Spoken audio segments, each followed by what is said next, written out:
Center fielder Will Kahn.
Hello everyone and welcome to Rockbridge Baseball Field here in Columbia, Missouri. I'm Aiden Hopkins, alongside my partner Eli Dean.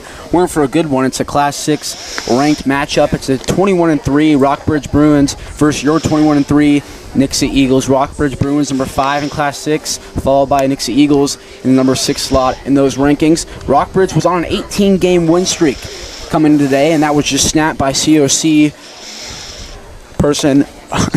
team Ozark Tigers about 30 minutes ago. That game went into extra innings. Ozark ended up winning by 1. Nixa's on a 7-game win streak after being on a 2-game losing streak. They're starting to get hot and it's starting to show. And starting off, it's going to be Wyatt Vincent for the Eagles. What do you expect to see going into this game? Well, one of the big things, as you mentioned, that game, the game they played against Ozark went 9 innings, and they were able to use only 3 relievers that whole game.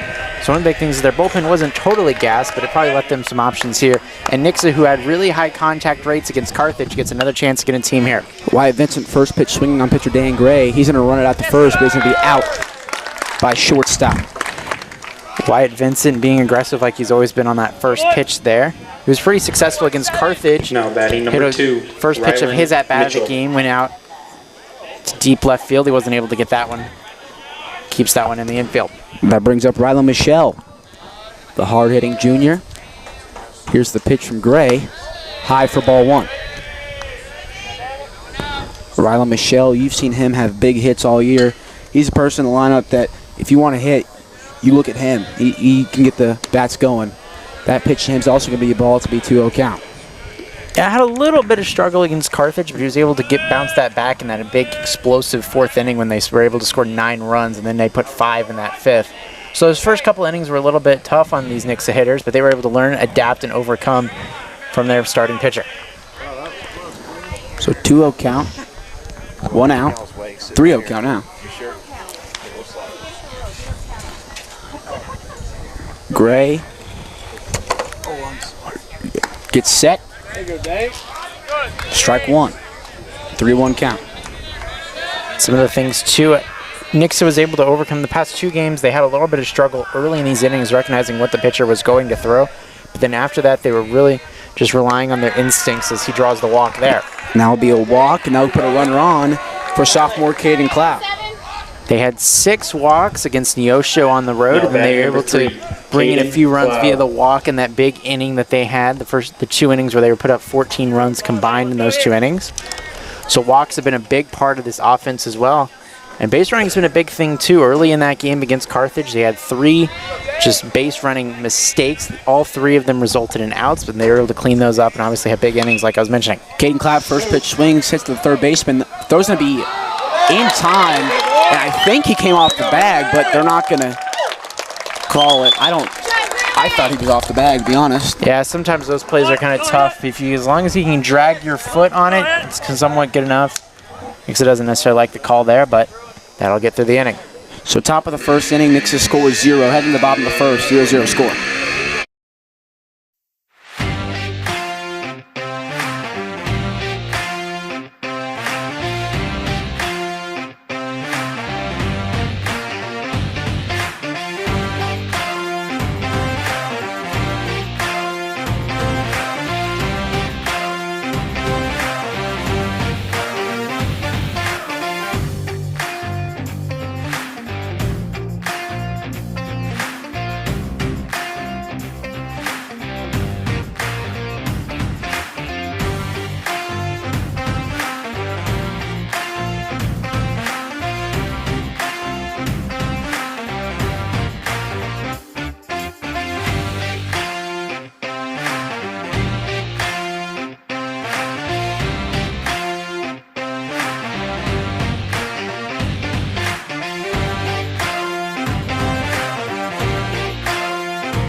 And we're back after Nixa puts a 0 on the board for the top of the first inning. Colin Kelly, sophomore, gets on the mound. He's had a few rough starts.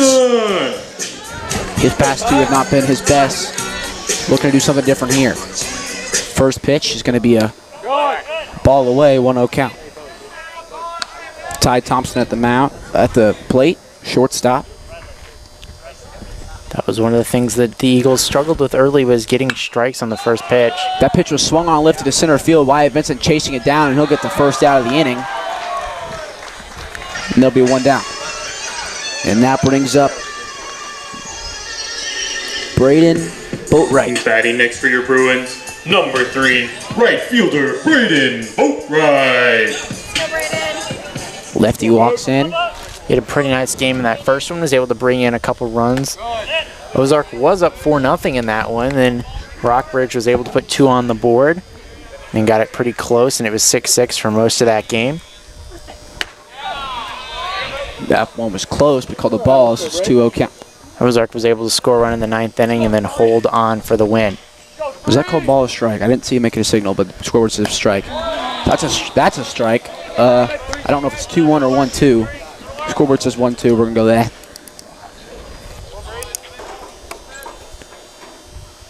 So on the 1-2, Kelly deals, and he hits him.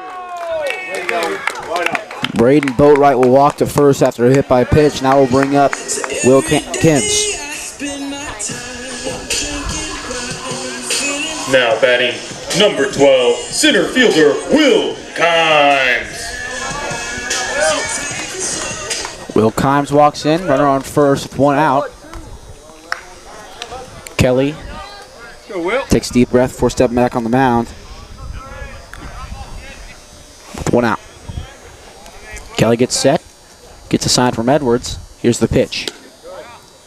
Low, ball 1.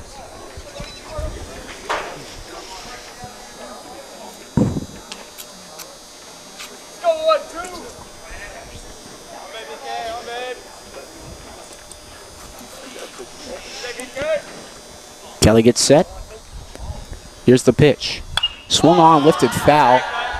Out of play for strike number 1. That'll make it a 1-1 count with 1 runner on with 1 out. 1's all across the board in the first inning.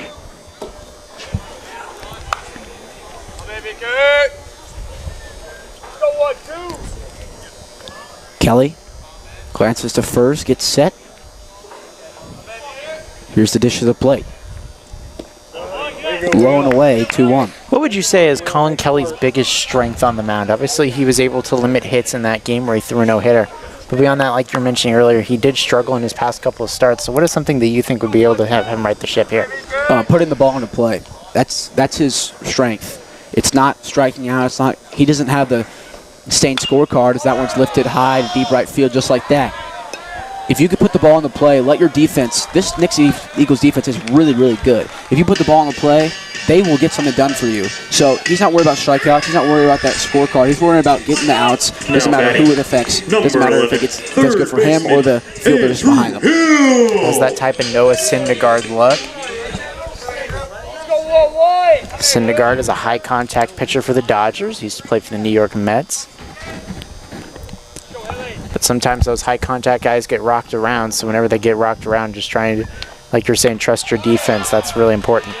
First pitch to Andrew Hill's going to be a strike to make it a 0-1 count with 2 outs. Runner on first. Braden Boatridge after getting hit by a pitch.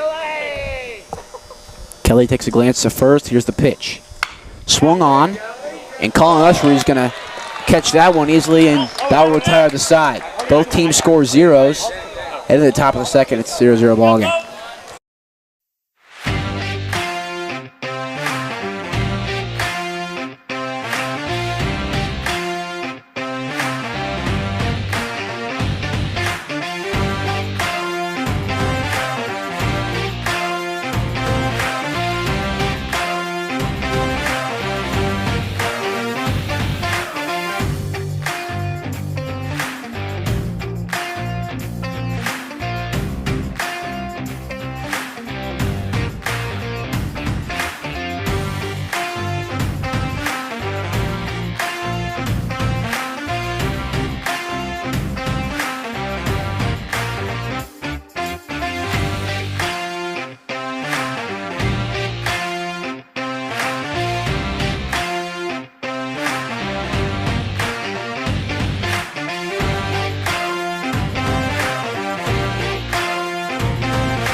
Jack Edwards walks to the plate for the Eagles.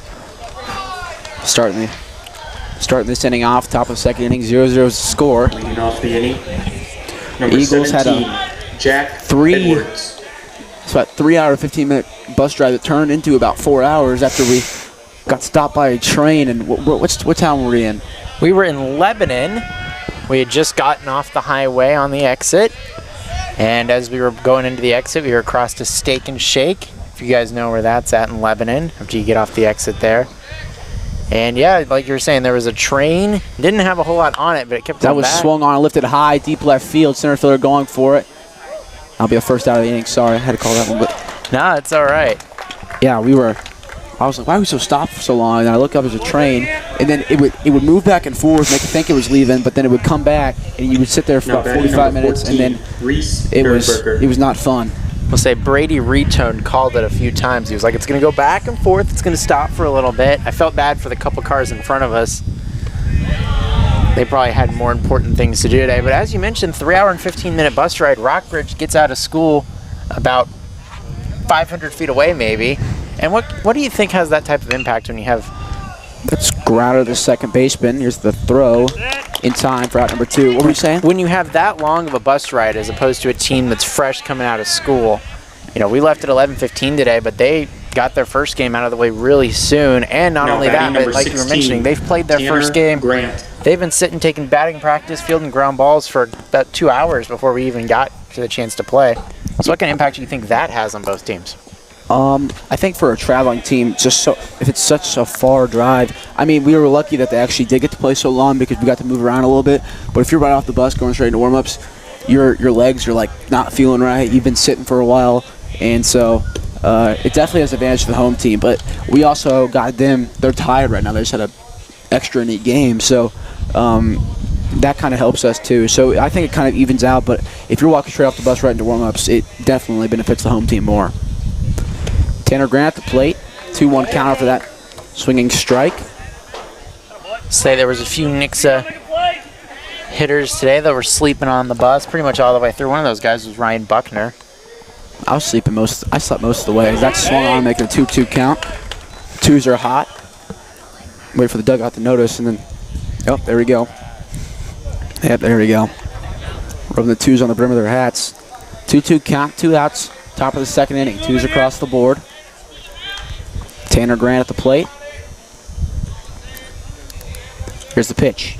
Yes. There it is, bang. Strike 3. Here's the throwdown from the catcher in time. Now we'll retire the side once again. That's going to be Gray's first strikeout of the game. Heading to the bottom of the second, it's a 0-0 ball game.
Leading off for your Bruins, number 4, designated hitter, Owen Wise. Owen Wise walks into the plate for the Rockbridge Bruins, trying to get something brewing here.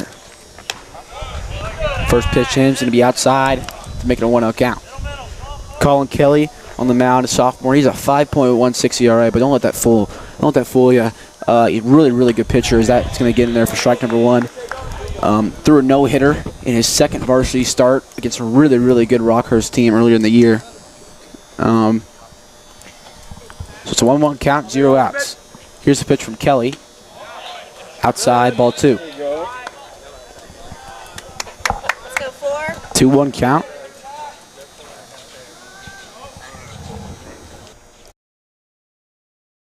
It's up. 2-2 count now. Hear that buzzing noise? It's not us. It's the speakers outside. That swung on a line right to Broden Mabe. Broden Mabe in perfect position. That's going to retire first out of the set. Something you practice is quick reflexes, but for him there, he didn't have to take any steps. That was just one of those plays where you put it exactly where you're standing. Number 17, if you get the glove in front of it, that's all that matters. Gray. Pitcher Dane Gray walks into play. I feel like we're the only team that doesn't bat our pitchers. I swear, every time we play bats their pitchers, and we just don't. I don't think we've ever had a pitcher start in the batting lineup. That's swung on and fouled back to make it a 0-1 count. Well, Nixa's got a very deep offensive unit, and so maybe not necessarily one of those things where you have to use the pitcher. You can have that extra guy for bench. That swung on and lifted. Foul out of play, 0-2 count.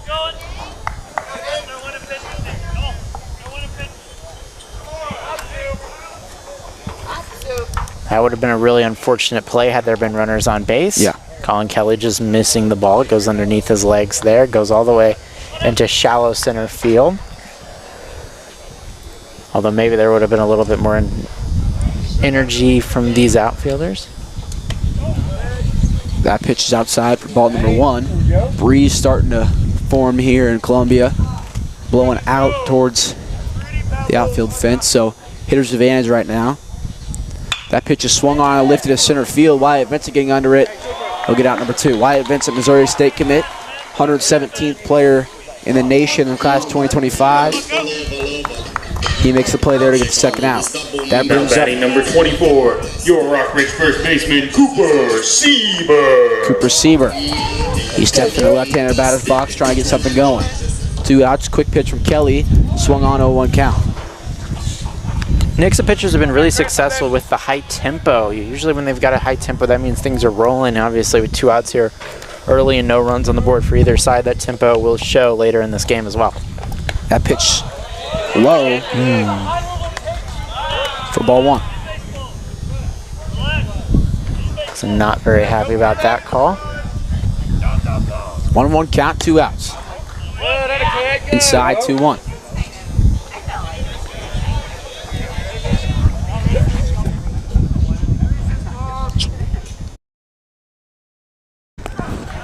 That's in there for ball 2. Strike 2, that's what I thought. So 2-2 count, 2 outs. Here's the pitch from Kelly. Strike 3 called, and now will be Colin Kelly's first strikeout of the game, and now will retire the side in the bottom of the second inning. 0-0 still the score ahead of the top of the third. We'll be right back.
Welcome back here.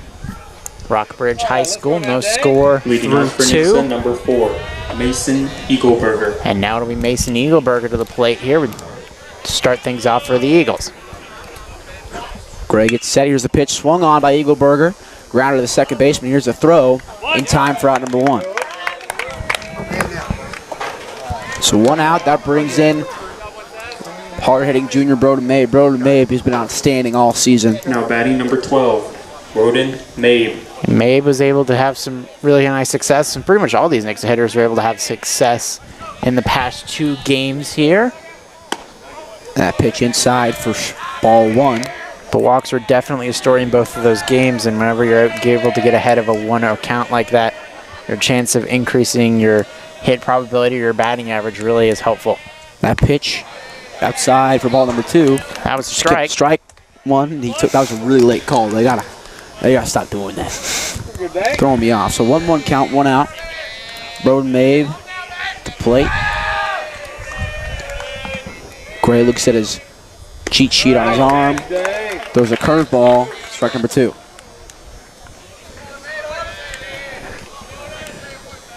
Both teams at a 21-3 record.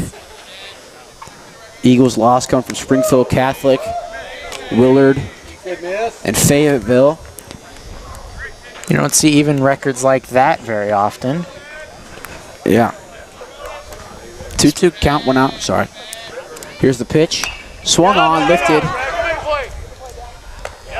Bradley Morgan gets under it and gets the second out of the inning. And now we'll bring in Colin Ussery, SBU commit.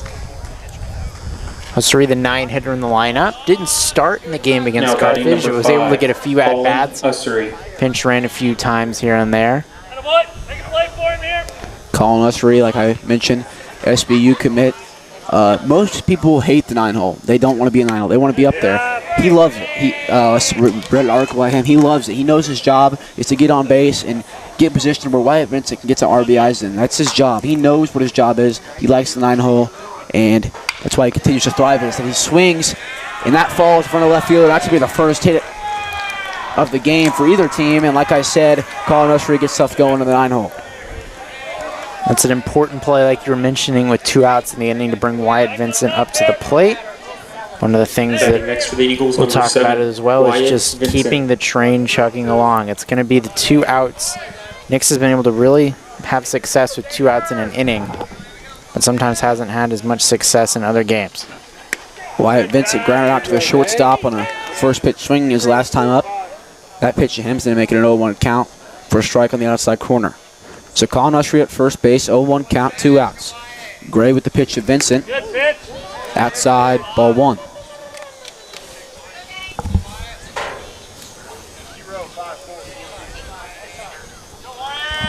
Then batting from the right side, he's crowded pretty close into that box as well. Here's the pitch to Vincent. He swings it, chops it down the third base line. Foul ball.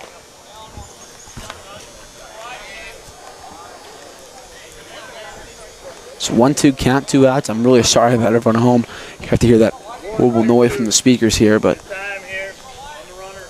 gives you like a in-person experience, I guess.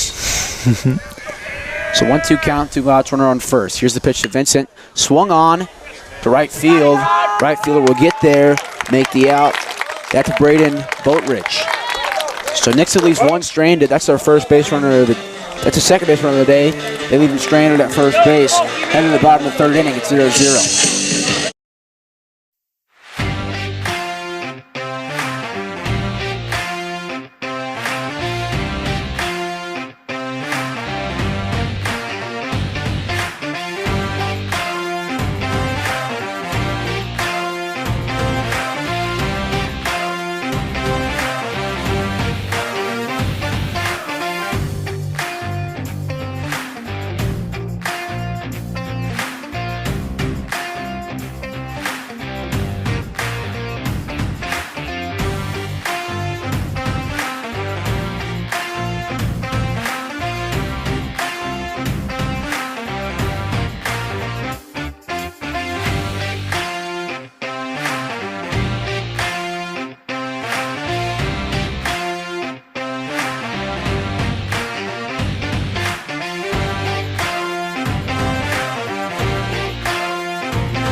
Colin Kelly back on the mound, of course, for the Nixa Eagles. Leading off the home half of the 3rd, number 21, left fielder Xander Leger.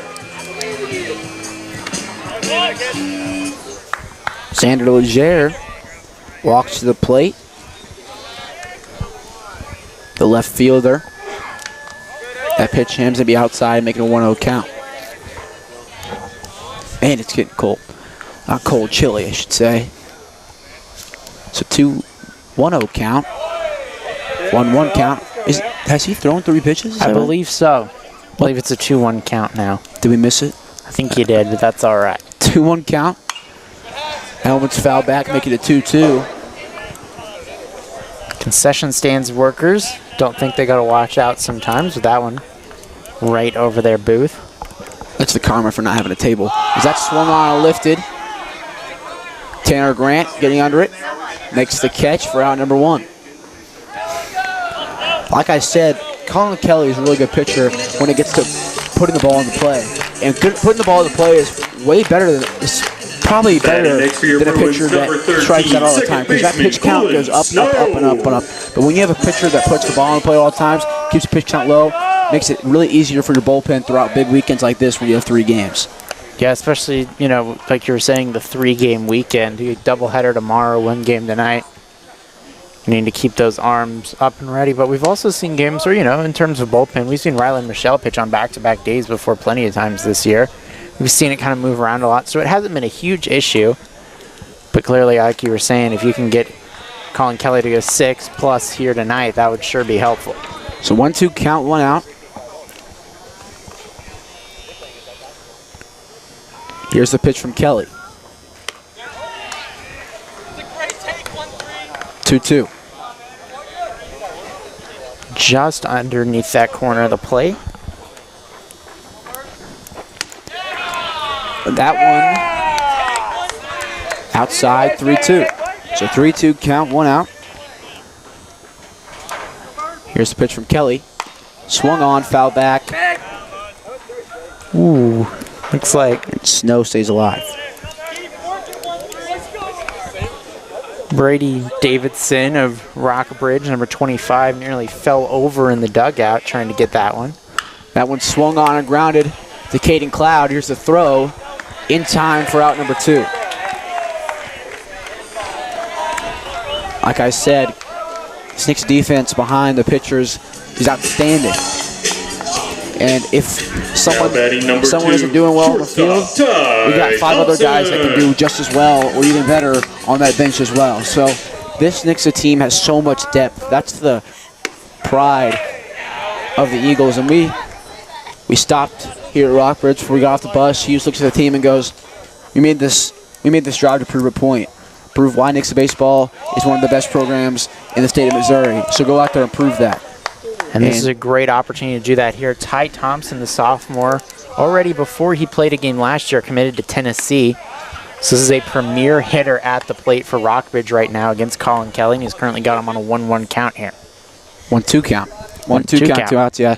Just up there, that's what I thought. So 1-2 count, 2 outs. Here's a pitch from Kelly. Swung on, and now will be a single, and that will be the first hit for the Rockbridge Bruins. And that brings up Braden Boatridge. Now batting number 3, right fielder Braden Boatridge.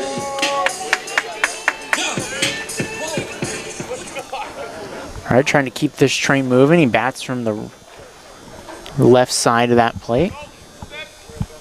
First baseman playing really close to the bag, though. That pitch swung on, lifted, center field. That's going to drop. Wyatt Vincent gets it. Here's the throw in to cut off Caden Cloud. That's to put runners at the corners with 2 outs. Beautiful piece of hitting there by Braden Boatridge. Yeah, put it right where he needed to put it. Boatride was able to get that one in the corner, in between the left and center fielders. Sometimes you put a ball in a place where normally, number 12, if you're playing a little bit deeper, a little bit shallow, those plays are typically easier. Left fielder playing a little bit closer.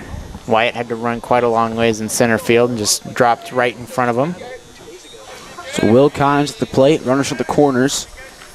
He flew out his last time up. First pitch to him is going to be a ball to make a 1-0 count. First scoring opportunity for either team so far. Rockbridge other runner on third base here. 1-0 count, 2 outs. Here's the pitch from Kelly. Strike 1.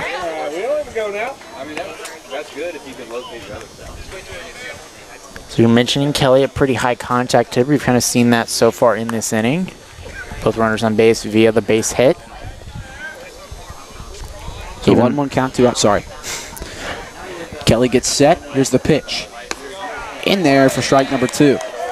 So if Kelly can get out of this inning, obviously that'll be a big thing and a bit of a confidence booster. Having given up 2 hits in this inning after going the first 6 batters. 1-2 count, 2 outs. Kelly takes a glance at first base. Here's the pitch. Swung on, lifted. Right to the Reese Sternberger getting under it. Gets a third out. Colin Kelly took off his glove and walked to the dugout before even looking at Reese Sternberger. That's how much he trusts his defense. So Rockbridge leaves 2 stranded a runner in scoring position, one of them. We're going to head to the top of the 4th inning with a 0-0 score.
Ryan Michelle walks in the right-hand batter's box.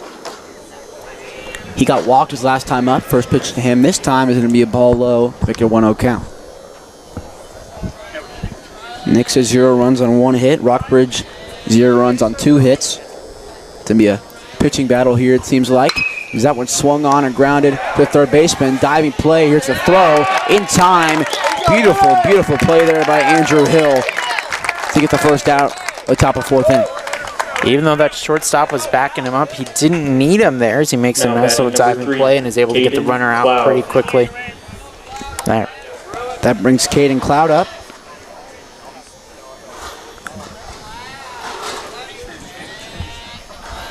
Here's the pitch to him. Swung on. Foul territory, popped up, and that's out number 2. First baseman Cooper Schreiber gets there to get the second out. Batting next for the Eagles, number 17, Jack Edwards. Jack Edwards coming up back behind the plate tonight. Game against Carthage, he was the DH, which is a little bit different considering we've seen Jack Edwards play catcher pretty much every other game here. Comes back behind the plate tonight. I just muted Eli because I'm so used to being on the input 1. That's my bad. That's swung on by Jack Edwards, grounded to shortstop. Here's the throw. In time, they retire the side in 3 batters. That's just what you want. So heading to the bottom of the 4th, it's 0-0 score. Come on, keep swinging it.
Welcome back here from Nixa. Colin Kelly ending up his warm-ups here before the hitter on deck for Rockbridge comes up.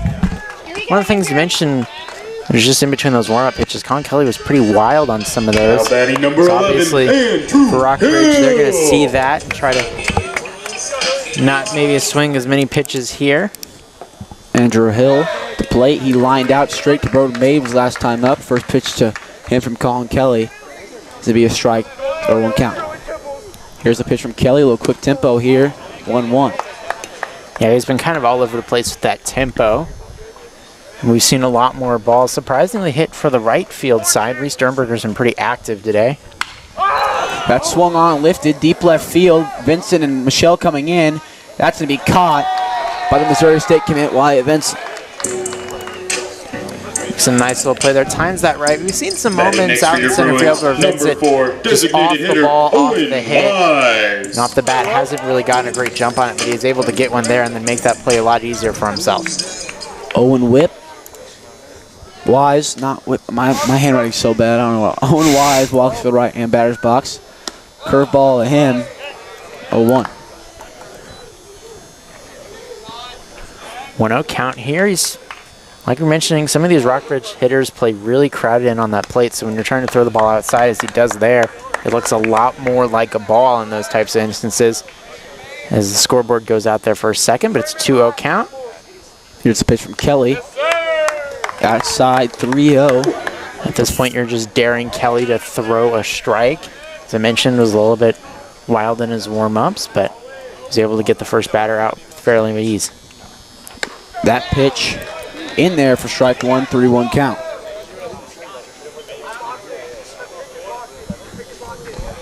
Three, one out. Here's the pitch from Kelly. Swung on, lifted, foul territory. Grant, Sternberger rushing at it. Sternberger dives, just about 7 feet short. And that'll be a full count now. Sometimes on those foul balls, it's a really tough play. That was kind of just hopped over the fence after it bounced too, so it had obviously high velocity on it. It was able to kind of just stay in the air a little bit too long, but then just dove out at the last second. Sternberger unable to make the diving catch. So 3-2 count, 1 out, bottom of the 4th inning. Here's the pitch from Kelly. Swung on, lifted again. This one, it's in play. Ussery calls everyone off, makes the catch for the second out, while colliding with Wyatt Vincent in the process. 4 Eagles fielders out on that one, trying to make sure they can keep that catch. Now batting for your Bruins, And that's just a number sign of 17 communication there, and just communicating that I've got the ball. Vincent slows down there. Almost runs into him, but it's no big deal. Pitcher Dan Gray walks in for this first one. He swings and lifts to foul territory. Tanner Grant hustling at it. He gives a little slide himself, but it goes out of play for strike one. You've seen a couple of really, just in the first game between Rockbridge and Ozark, we had a weird play in the Ozark fielders where the pitcher was getting a pop-up and the catcher was running in and slid underneath him as he was making the catch. And Still caught it, though. He still caught it. Miraculously, was able to still catch it to end that inning, but it's one of those things where communication isn't necessarily there for the Tigers, but communication was there for Nixa. That ball gets past Jack Edwards. It's a 1-1 count. Scoreboard operator is sleeping back there. So 1-1 count, 2 outs. There he goes. Here's the pitch from Kelly. Curveball in there for strike 2.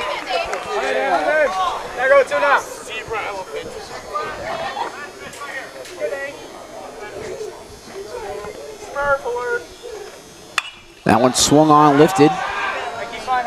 Out of play, and it'll stay at 1-2. So Rockbridge, they are the Bruins. And if you're wondering, what in the world is a Bruin? It's a bear. It's a bear.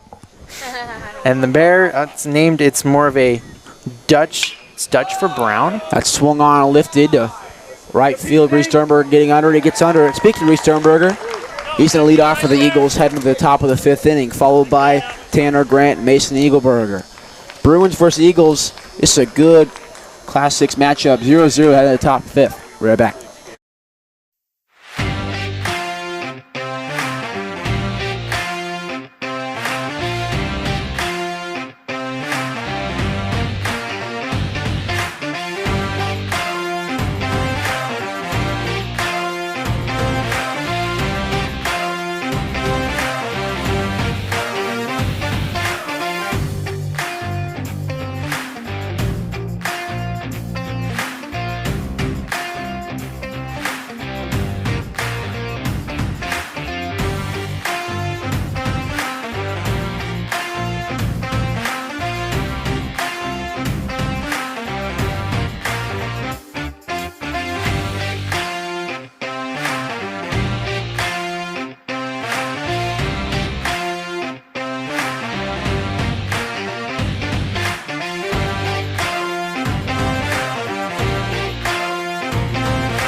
Reese Sternberger walks to the right-hand batter's box, top of the fifth inning. 0-0 is a score here in Columbia, Missouri at Rockbridge High School. I'm Aiden Hopkins alongside Eli Dean for just now joining us. Really, really good Class 6 game here. Rockbridge number 5 in Class 6. Nixa number 6 in Class 6. Both 21-3. I don't know what pitcher Gray's looking for here. Is it laughing to himself? His doesn't wristband have his with wristband. the sign. So 1-0 count. Reese Sternberger at the plate here. Taking a little bit of time here, obviously. Sternberger grounded out his last time up. So see, how is that different if the right fielder just forgets his glove? He runs out there and forgets his glove. How do you think that would go down? Well, I think if you forget your glove, you should be playing baseball. That's what I think. So that one's going to be a 1-1 count. But if they left their wristband in there, I think you do. But pitcher controls the game, so he can do whatever he wants. Except for the MLB now. That's swung on, grounded. Speaking of the pitcher, barehanded grab. Here's a throw. In time for the out. Reese Sternberger kind of had to duck and cover a little bit there, but nice play. So that'll retire the first out, and that brings up Tanner Grant. Tanner Grant number 16, struck out his last time up. Tanner Grant certainly had an eventful last game against Carthage yesterday.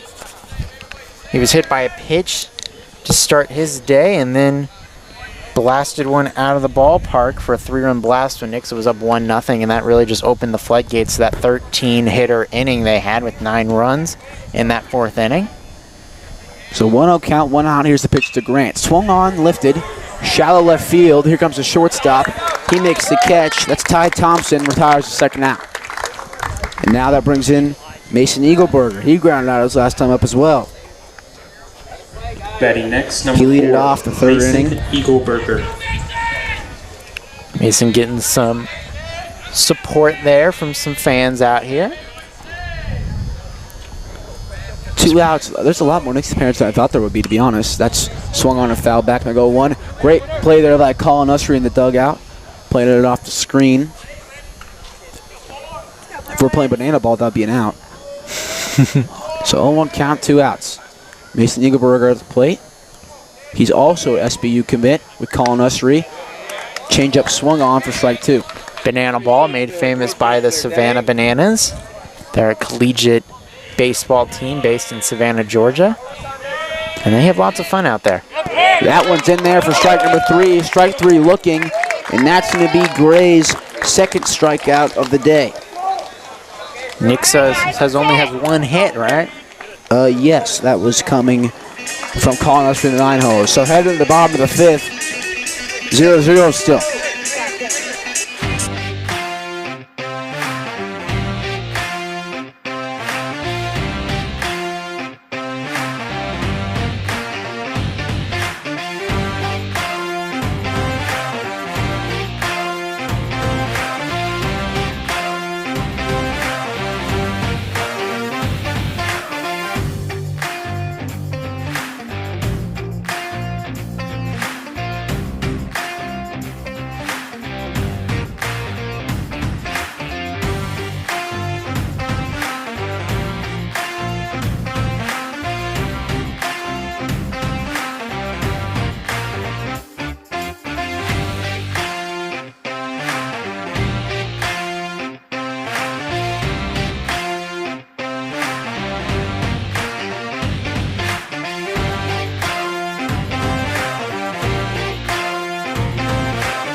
We're back here, bottom of the 5th inning. 0 runs scored by either team. It's a pitching battle here. Colin Kelly on the mound for the Eagles. For your Bruins, number 24, He's at 4 innings pitched. He's given up 2 hits. He's walked 1, and he has 2 strikeouts. And the first pitch of Sieber is lined to the second baseman. He's able to make a nice little play there. Fires to the first baseman to get the out. Colin Usry kind of took a little bit too long, but luckily his throw got there in time. Everyone, the Rockbridge bench kind of gasped thinking that he was safe. Now but that was not the case. That number brings in 21, Xander Laguerre. left fielder Xander Leger, something like that. They have complicated names. 1-0 count. We got some pretty 1 out. complicated names, too. I mean, what? I mean, We Garrick Oaf. Oaf. That's one thing that comes to my mind. Is that's grounded to Caden Cloud. He fields that cleanly. Here's a throw in time for out number 2. I can't really think of anybody else. I mean, people call Mitchell all the time. The guy at Neosho was calling Cloud Clued for half the game. How do you mess that up? And that confuses me. And then I don't know what it was about the handwriting from Coach Hughes, but Neosho was calling Reese Sternberger Dernsberger the entire game as well. That one's... Those are probably more handwriting issues than anything else. That's what I was thinking, too. You're having some trouble with your own handwriting here. Yep, always. So 1-0 count, 2 outs. That one dropped in for a ball, so it's a 2-0 count now. As you're mentioning, Keeley just a little bit off. That one's a strike, 2-1 count. Kelly has really benefited from that low strike call. His pitches have been just a little bit low, but he's able to get the call. He doesn't get it there. So now Rockbridge has a runner, or potential to get a runner on base here with 2 outs in the inning. 3-1 pitch, 2 outs. And that will be a walk. Colin Kelly's second walk of the day. That'll put a runner on for the leadoff hitter, Ty Thompson. Number 2, shortstop Ty Thompson. Ty Thompson hit a singles last time up. Tennessee commit, just trying to do the same type of thing here. Now he's got a runner on base.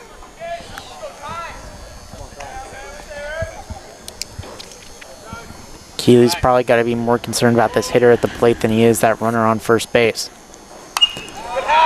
That one swung on, fouled back to make it an 0-1 count. With 2 outs. Rockbridge, both sides playing 330 left and right and then 408 in center. I'm kind of been curious this whole game, why 408? Why not just make it 400 straight up? They want to be different. 400 is such a bland name, bland number. They need just to be different. That one swung on, lifted to center field. Wyatt Vincent coming in. He makes the catch for out number 3, and that retires the side. So heading to the top of the 6th inning, 0-0 is still the score. We have a really, really good game on our hands, folks. We'll be right back.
So we get ready here in Rockbridge.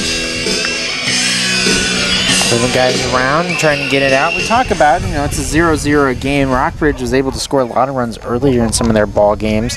The past couple, they've still been able to put up some runs. They hit a doubleheader against Webb City, won one of those games 1-0, and won a 4-0 game. And obviously, we gave up 7 runs to Webb City. We're able to come back and win that one, though. And then they were able to beat Columbia Independent 5-0. That one's grounded. Broden Mabe rushing to first base. Here's the throw. High. Did he come off the bag? Yes, he did. And Broden Mabe's going to reach on an error. It's like we were saying, we talk about, Rockbridge scores a lot of runs, and they've been able to shut down their opponents here pretty well the past couple of games. So when you're able to get that leadoff runner on base, that certainly helps the Eagles here. Especially with Wyatt Vincent on deck with Colin Ussery up at the plate. Colin Usry, the 9-hole, he's the only person to have a hit for the Eagles so far. With a runner on, he's trying to do something similar. Shows bunt and makes contact, fouls it back. 0-1 count. Rockbridge showed lots of bunts in that game against Ozark, and they were pretty successful with it. We haven't seen that sort of impact so far in this game yet. Usry was trying to put down the first big successful bunt of the day, but just popped it back. We saw, we were watching the pitchers warm up. They did little grounders. They just kept doing like short little grounders to see what they could do, and that one's popped up. And it's thankfully going to drop to make an 0-2 count. Yeah, Coach York was doing little grounders for the pitchers, for the pitcher mound, to make sure they know that when there's a bunt, you have to make sure you step and throw. Don't rush it. And if your throw's not in time, it's not in time, but don't give them an extra base by making a bad throw. So they were just practicing that. So it's 0-2 count, 0 outs, runner on first base. We even saw last week in a big league game, Drew Smiley of the Cubs had a perfect game going through 7 innings. And in the 8th inning, David Peralta of the Dodgers put down a bunt and the pitcher and catcher collided. That one swung on, short grounder. Throw is in time, but that little advance, throw to Mabe to second base, and that's a successful at bat for Colin Usry. Yeah, like you were saying, just putting an extra runner in scoring position for Wyatt Vincent. Vincent's very aggressive with the first couple of pitches in an at bat. And so when you're able to get a runner to second base like that for Usry, that's about as well as you can do it. And he put him in a spot, too. This pitcher for Rockbridge has been a pretty, it's been a defensive gym as well as a pitching gym so far. He's made a couple barehanded throws. That one unlike anything we've seen so far, though. And the first pitch to Vincent hits him on the booty. So he'll walk to first base. Should be runners on first and second. With Rylan Michelle coming up, and this is the rally the Eagles needed, and they're going to bring their coach. I don't know if they're going to make a pitching change or just to talk about it. This is the first time Eagles have had 2 runners on at the same time, and only 1 out here.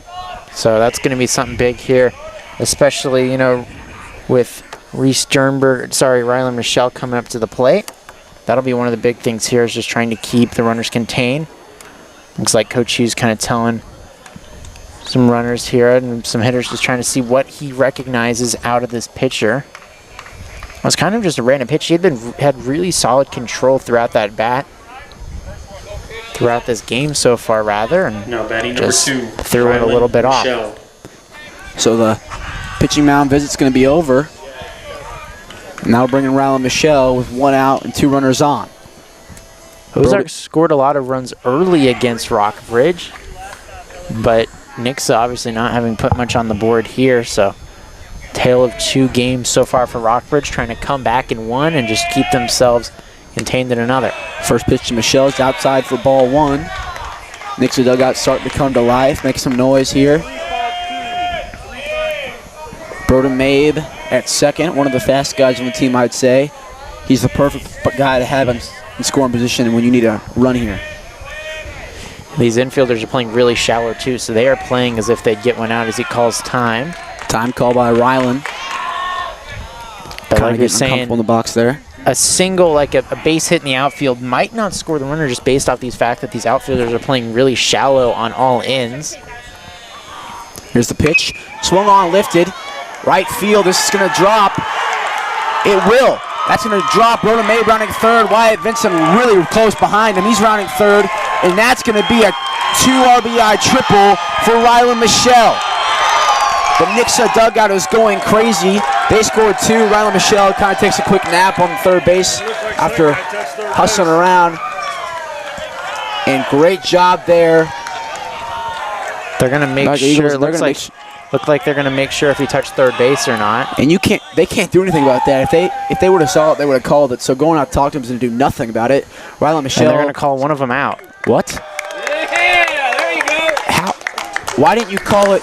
So they're going to call one of them out. Hughes is going to review it.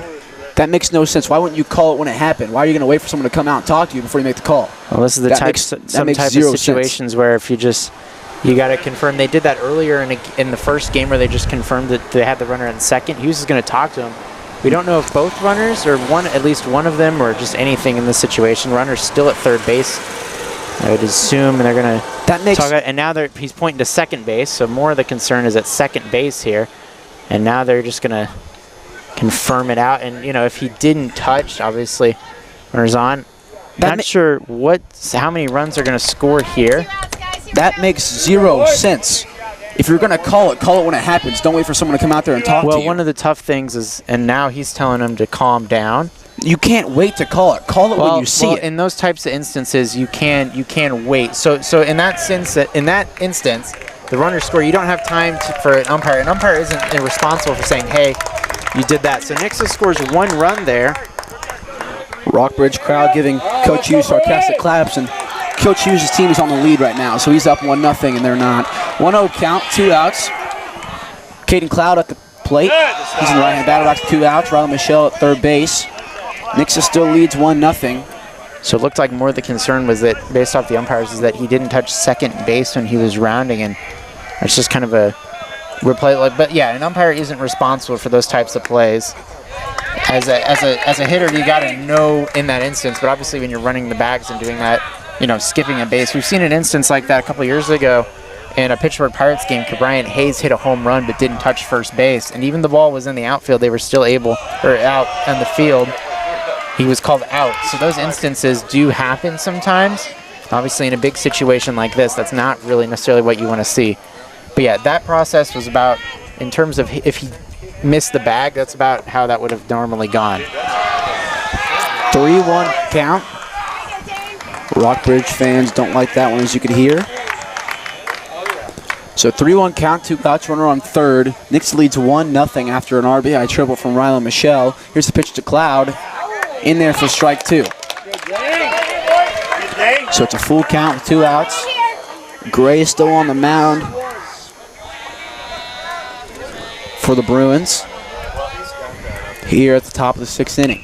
That one swung on and fouled, and Cloud stays alive. Obviously, though, with a 1-run game, you're really just wanting to get Michelle in.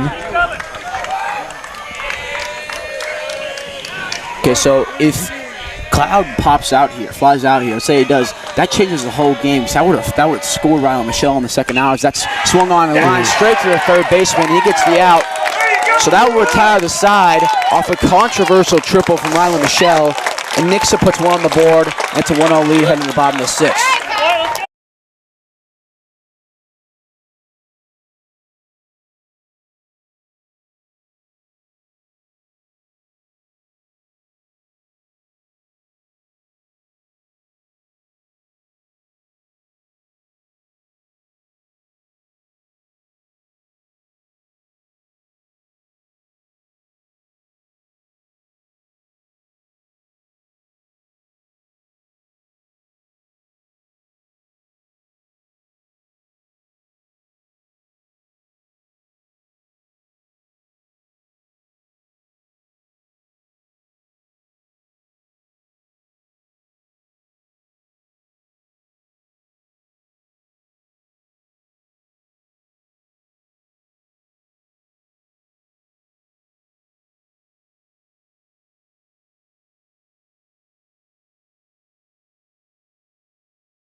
Let's go, Bo!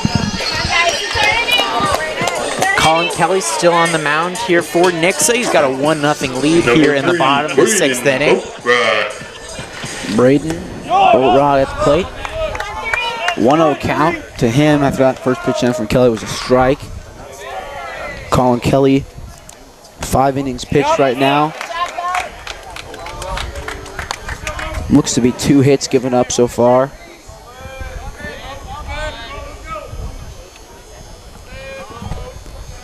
Here's the pitch from him. 2-0 pitches outside and make it 3-0. That was a close one, but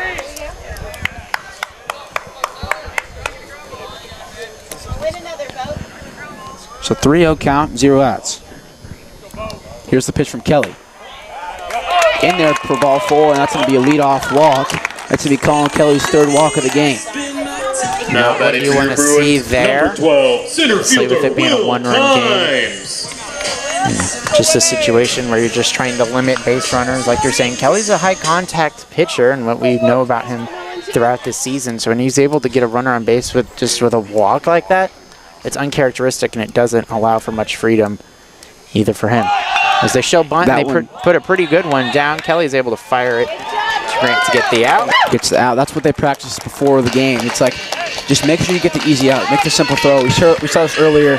They grounded to third base. I forgot what team it was. I don't know which team it was on the field. But they, instead of getting the easy out at first, they threw it at home, overthrew him. That means the runner was safe at first, and they got the run. So you just got to be smart about where you throw the ball. Colin Kelly did a great job there, not trying to get the lead runner, just trying to get the easy out and trying to get it out on the board. Yeah, both Ozark and Rockbridge scored in that 6th inning, like that instance you were saying, and that was at that time that go-ahead run. Rockbridge was able to tie it in the 6th, and then we went scoreless in the 7th and 8th innings. Ozark was able to put a little rally going with 1 in the 9th to win that one 7-6. This one definitely not a high-scoring affair. So 0-1 count, went out, runner on second. Time call by hitter Andrew Hill. Let's go, LA! Rockbridge with a tying run at the plate. Here's the pitch from Kelly. Outside for ball 1. Situation kind of calls for this. You know, they bunted to get the runner on second. Obviously looking to make some solid contact here. Outfielders playing deep as well, so a base hit probably scores that runner from second base. 1-1 count, swung on, grounded to third baseman. That's going to be a fair ball. Runner's going to go. Was he on the bag? No, he wasn't. He came off. Safe. And there's going to be runners on the corners with 1 out. Tried to get back. He just slid off. The throw was a tiny Now bit batting for your Bruins, far. number 4, designated hitter there. Owen Wise. Now as Owen Wise comes up to the plate with the go-ahead run, Logan Hughes is going to call somebody in. We have nobody in the bullpen warming up, so he's just making a little mound visit here. What do you think's going through Logan Hughes' head? What do you think he's going to talk about here with Kelly with runners at the corners with 1 out? He's just going to tell him not to worry about the runners. I think that's the only thing that's going to tell him. Just worry about the batter, because if they just put the ball in the play, I mean, they can score a run here. It's just going to tie it. It's not giving them the lead. Their whole job is to get that second out, whether it be a ground out or a fly out.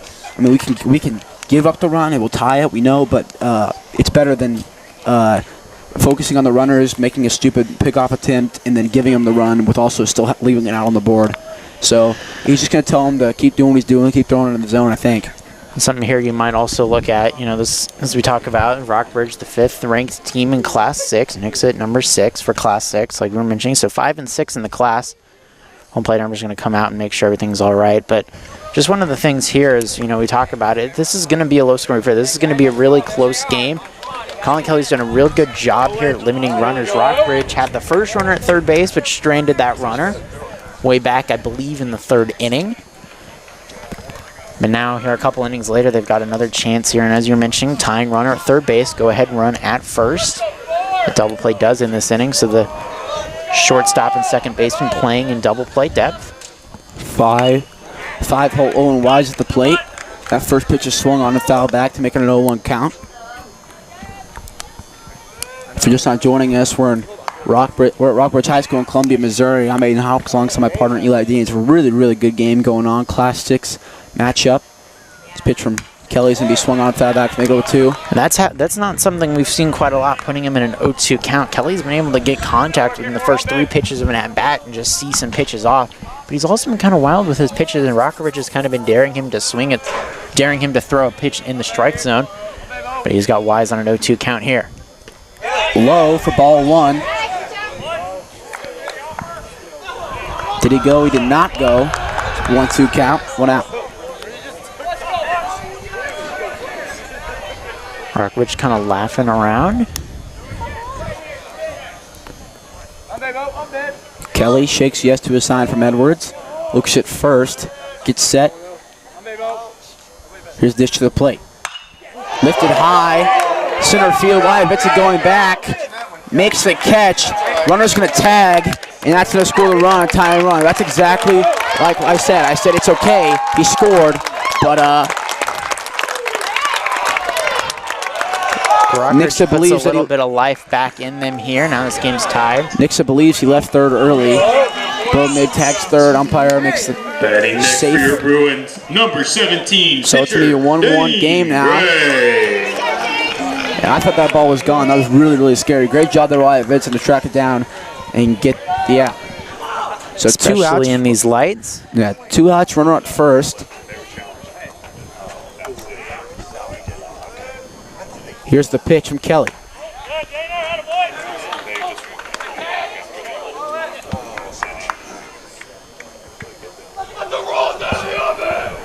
So 1-0 count, 2 outs. Pitcher Gray at the plate. Here's the pitch to him. Fastball, strike 1. If you can get out of this inning with only the 1 run, that certainly helps. All signs point to this one potentially going to extra innings, but Nixa's offense, like you were mentioning earlier on a break, it's just whoever has a big inning is going to win this game. And at some point, one of these two teams is going to open up the offense. Obviously, as we get farther into this game, Nixa's going to have to be the one to do that. So 1-2 count, 2 outs. Kelly looking to get his 3rd strikeout of the game at a very important time. Runner on first, 1-2 count, 2 outs. Kelly gets set, here's the pitch. Low. And the runner's going to advance And runner's going to go to second. And we're going to have a runner in scoring position with a 2-2 count, 2 outs. That's been the story of this game, is how both teams have been able to succeed with runners in scoring position. Neither side has really been able to do a great job at that. Obviously in the last inning, we saw both teams score a run, but before this inning in a scoreless game like that, it's been tough. As now they're going to bring in a pinch runner here. They're going to bring in number 8. So Rockbridge is going to bring in number 8. Figure out who that is here in a second. So 2-2 count, 2 outs, runner on second. So Mason Larkin will run. Mason Larkin at second. 2 balls, 2 strikes, and 2 outs here in the inning. Colin Kelly For number 17, locked Dane in Brett. here. Kelly gets set. Here's the pitch. Swung on, fouled back.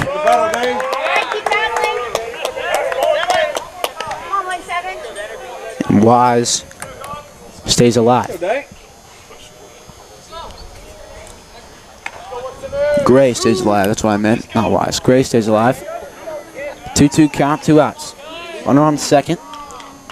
1-1 ball game. Bottom of the 6th inning.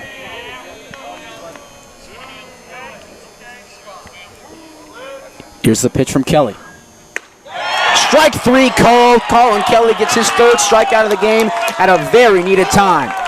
Heading to the top of the 7th inning, it's the cleanup hitter Edwards, followed by Dernberger and Grant due up. It's going to be a great 7th inning, folks. Be right back.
We're back here, top of the 7th inning. Jack Edwards walks to the plate, and Rockbridge has brought out their secret weapon, Ty Thompson, the Tennessee commit, on the mound here. First for the Eagles, number 17, Jack Edwards. Jack Edwards walks in, trying to get a run here for the Eagles. First pitch to Edwards. It's going to be a fastball swung on for strike 1. Situations like this call for a lot of different things, but I don't think Jack Edwards is really swinging for the fences. He's more just trying to get on base with anything that he can do. Just try to keep this line moving for the Eagles. Curveball in there for strike 2. Wow, he is really good. So 0-2 count, 0 outs. Jack Edwards at the plate.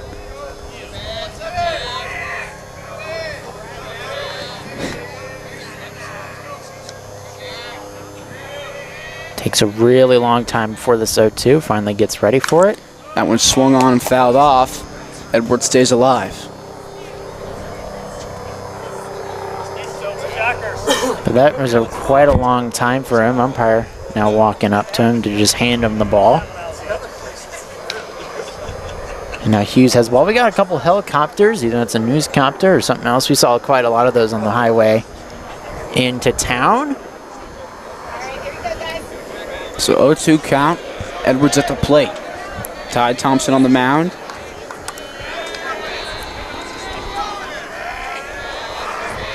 Here's the pitch. High, ball 1. Good pitch. Movement on his curveball is ridiculous. Yeah, manager telling him there to good miss. That's a pitch where really, it could go either way sometimes, but Edwards able to get the call. That one swung on and fouled off. Edwards stays alive again.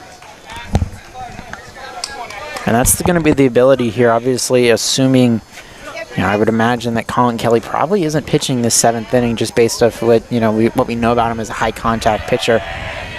It looks like they got somebody warming up in that bullpen. Rylan Evans warming up over there. So Evans is probably be expected to come into this game as well, whether it's in a save situation or just to hold force for a while. He was able to hold down the fort against Webb City. We were down 7-0. He was able to bring us back into that one with a couple scoreless innings. That one's low for ball 2. It's a 2-2 count.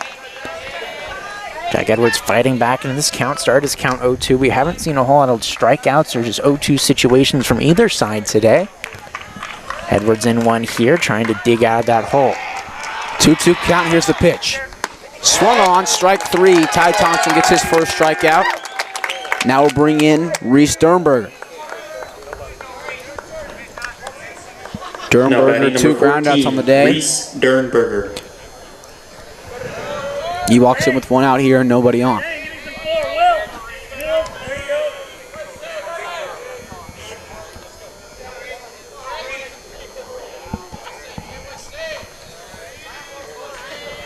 Here's the pitch from Thompson. Swung on, fouled back. 0-1 count.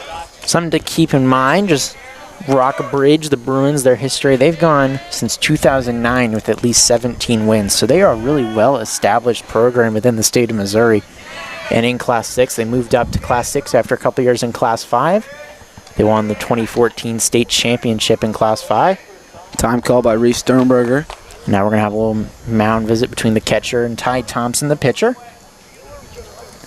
So obviously if Nixa, either way, just showing what Nixa can do, either just necessarily on the mound, at hitting. They haven't really been able to do a whole lot of that in the batter's box so far, but the pitching from Colin Kelly has been pretty solid here. He's been able to induce lots of pop flies. Yeah, he gave up the run in that 6th inning when he had the lead, but Sternberger steps in, obviously just trying to showcase Nixa's offense here, as this one almost seems destined to go to extras. That one swung on, and that's going to be a single for Reese Sternberger into right field. Beautiful piece of hitting there, and that's to put a runner on with 1 out for Tanner Grant. And that's what you got to do in those types of situations. As we're mentioning, both pitchers have done a really nice job of just limiting the contact to just small corners of the field. We haven't seen a whole lot of doubles. Obviously, we saw the triple earlier in that last inning, but just really just everything that's been played in so far this game for both sides has been really just solid pitching locations. Just the location of the pitches, the control these pitchers have. And now with Sternberger on first base representing the go-ahead run for the Eagles, Tanner Grant's trying to do something about that. That one's low to make it a 1-0 count. Nixa 1-4 against Rockbridge all time. Their first win coming last year with a 9-3 win over the Bruins. Thompson gets set. Check back one, not in time. A little delayed reaction there from Sternberger, but he gets Eagles back dugout's safely. getting really loud here. Especially for a runner like that, like you're saying, a little bit of delayed response. When everyone's screaming at you, you kind of know what that means when you're at first base. That one swung on. That's going to fall in front of right fielder. Reese Sternberger rounding second. He's getting a gonna be a third. close play. Here's the throw in time, and he gets the out at third base. A beautiful throw by right fielder Braden Boatridge. He throws his hands in the air and goes, so what? So Tanner Grant at first base with Eagleburger, and base running. Now batting number 4, Mason Eagleburger. It's going to be a really, really close play there either way. Great throw by the right fielder, Boatridge. Jenkins comes in to pinch run for Tanner Grant, and that changes so much. That changes from a runner on third base with 1 out to 2 outs with a runner only on first. So it looks like they're bringing in Josiah Jenkins to run there. The risky base running does not work in the favor of the Eagles. There's 2 outs with Mason Eagleburger at the plate. Mason Eagleburger struck out his last time up, grounded out his first time.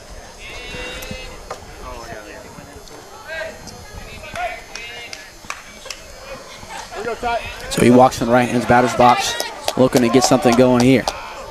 Jenkins at first base.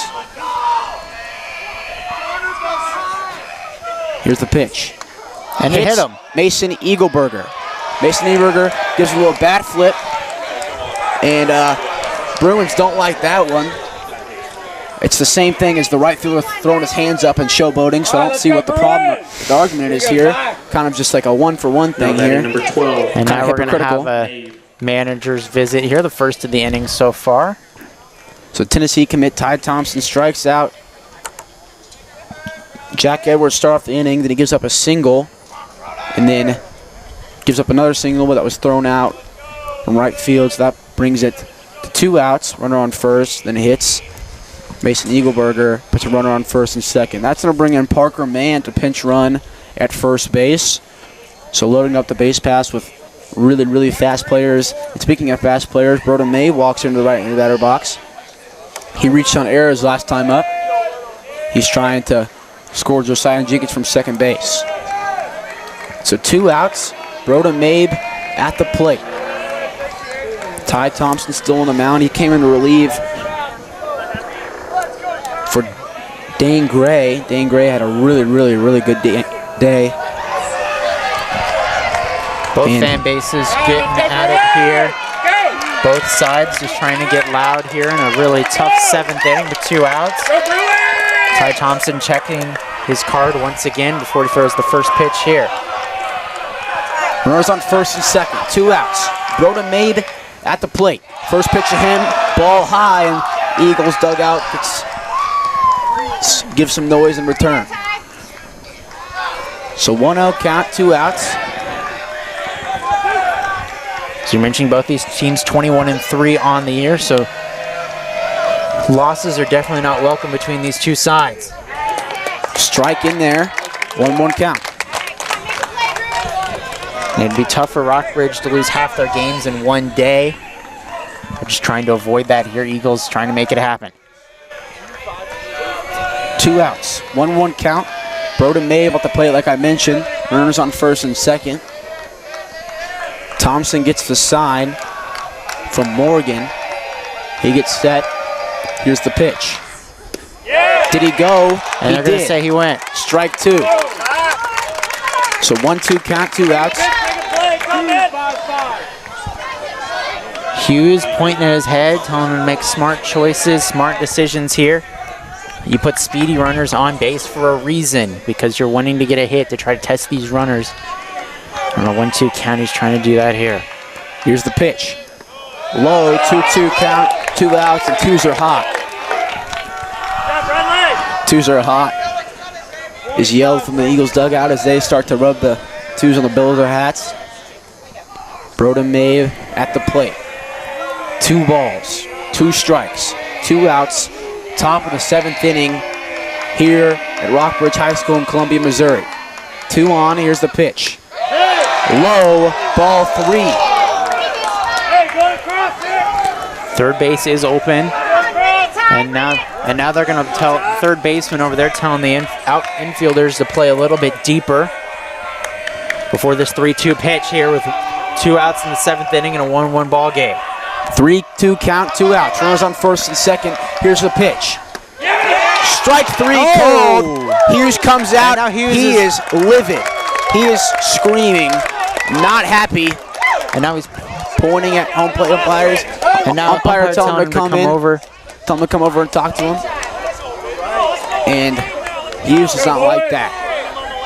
Let's go, Bruins! So heading to the bottom of the 7th inning, it's a 1-1 ball game. We'll be right back.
And we're back here in Columbia, Missouri at Rockbridge High School. 1-1 game, Class 6 standoff.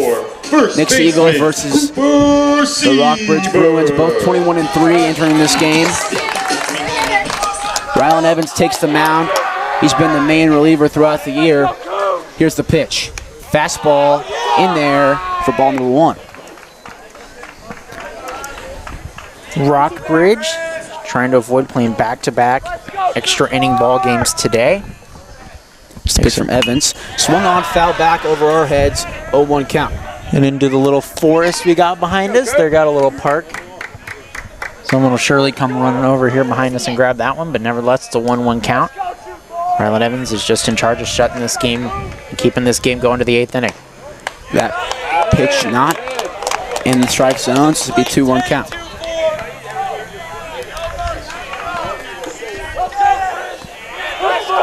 The 2-1 here. Here's the pitch from Evans. Curveball in there for strike number 2. Go now. Especially different between the left-handed and right-handed hitter. You know, those upper pitches kind of seem a little bit different depending on where you're at in the batter's box. Here's the pitch from Evans. Swing and a miss, strike 3. And that's the way to start the bottom of the 7th inning for Rylan Evans. Nixa's going to want to keep this game in the 8th inning. They're going to have to do that 2 more times. Number 21. Rockbridge is feeling confident here. They have most of the momentum. They've had things go their way in this one, even though it's a tie ball game. Seems like a lot of the tossing it up, the momentum is definitely on Rockbridge's side as Rylan throws one way up for a ball. They're going to have to limit the contact, just try, because if a runner gets on base here, Rockbridge fans are going to go crazy. And you just kind of want to avoid that here, keep them quiet. And for Rylan, just keep them composed here. Xander Leger at the plate. He swings at that one low. 1-1 count. Learn from it. Leger, ground out, fly out on the day. Let's go, 2-1. 1-1 count. Here's a pitch from Evans. In there for strike 2. Beautiful, beautiful pitch there by Rylan Evans. Rockbridge doesn't like that one, but that one similar to the pitch that ended that inning for Nixa in the last one. Close, but not called. 2-2 count. Rylan Evans, a big, big part of that Webb City win that ended that 2-game losing streak for the Eagles. Here's the pitch, 2-2 count. Curveball outside, 3-2, full count. And just a bit outside. Rylan's just trying to pinpoint his spot here, get that pitch, but obviously not let anything get over in that middle part of the plate because that might spell trouble for Nixa. If I'm Leger, I'm sitting fastball here. 3-2 count, 1 out. Here's the pitch. Fastball, blowing away, and I'll put a runner on with 1 out. Now Colin Snow walks to the plate. Pinch hitting number 7, Crew Norden. Just kidding, pinch hitter. Crew Norden. We're going to have a little mountain visit. Hughes coming out here just to calm Rylan Evans' nerves off after he puts a runner on here with 1 out.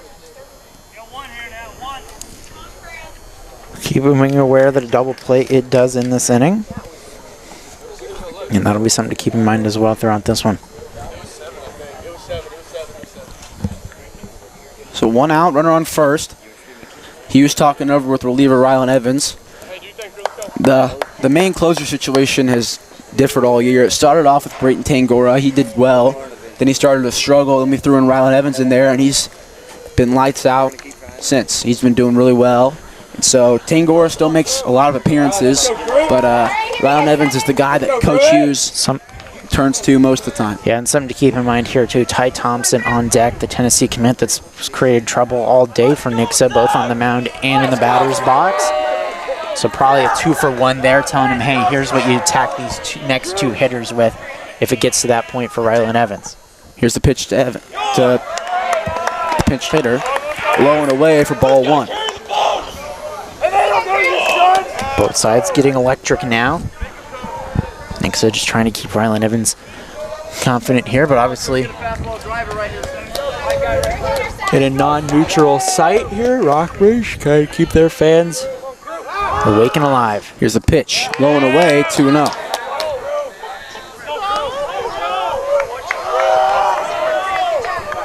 Seven. 2-0 count, 1 out. Evans glances back at first and gets set. Here's the pitch. Strike 1, 2-1 count. Nice pitch there. Seemed like the hitter at the plate was just trying to dare Rylan Evans to throw a strike on a 2-0. You're not necessarily looking to swing there. Crew Norden did a nice job holding off those last 2 low pitches, but let one go right down the middle there. Runner goes. Throw down for Jack Edwards. Not in time. That'll be a stolen base. And now the winning runner advances to second base here, and that was also a ball, so it's a 3-1 count now. So 3-1 count, 1 out. And first base open here, so it wouldn't be a horrible thing if you get the walk, because that runner at first base wouldn't matter. But Ty Thompson on deck is Rockbridge. Here's the pitch. In there for strike 2, 3-2 count, 1 out.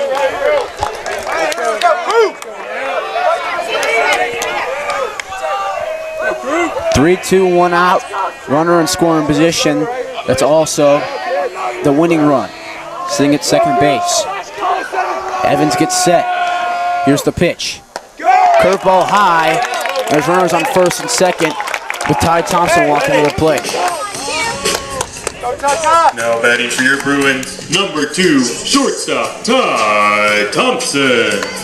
Ty Thompson walks to the plate. Steps in the right-hand batter's box. With 2 runners on with 1 out in a 1-1 ball game in the bottom of the 7th inning. First base coach about halfway down the line now. And we're going to see they're going to have a pinch runner here. Pinch runner for the pinch hitter.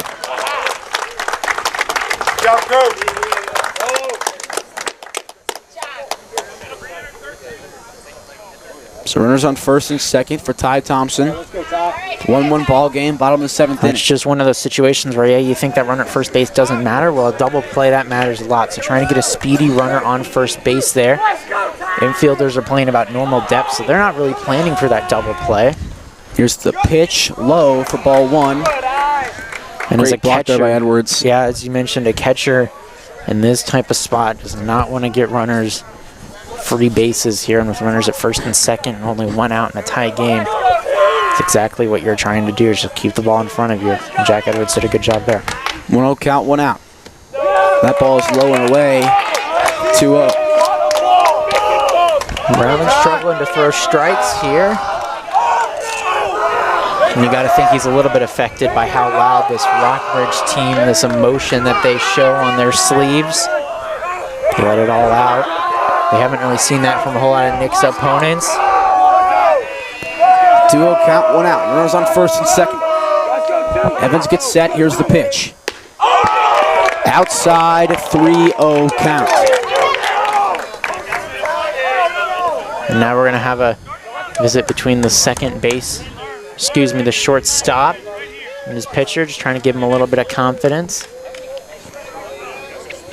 Yeah, this Rockbridge team, just as we were mentioning, we're standing right by their dugout here. They have a lot of emotion that they're letting out here. So on a 3-0 pitch, they're going to be just as loud here. It's a 3-0 count, 1 out. That. Here's the pitch from Evans. Strike 1, 3-1.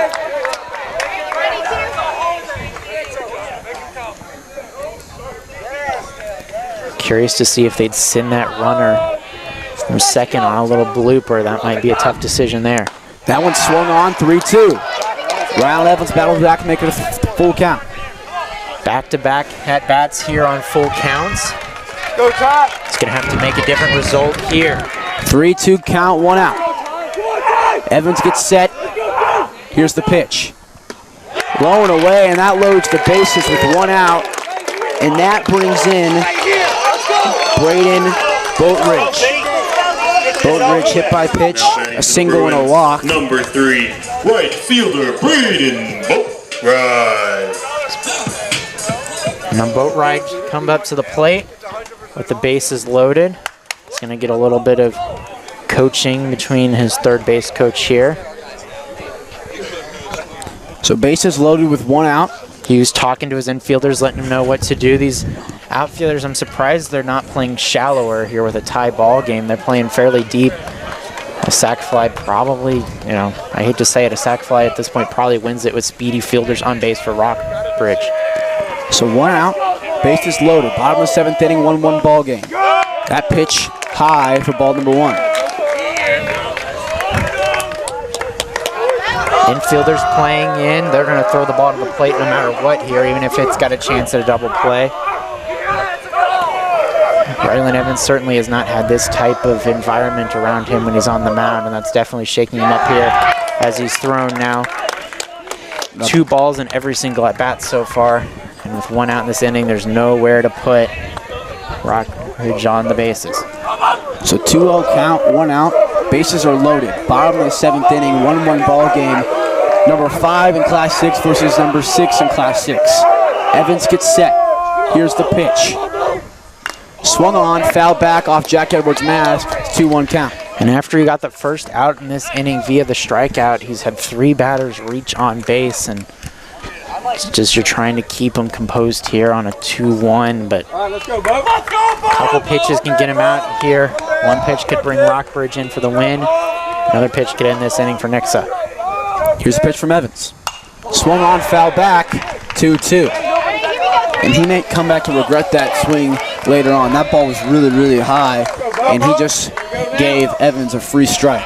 Sometimes you swing at those high pitches to try to pop one out into the outfield. And as I was mentioning, these outfielders, besides Vincent, are playing deep enough to where a pop fly in the outfield probably sends this game home. Swing and a miss, strike 3, out number 2, and that brings in Will Gimes.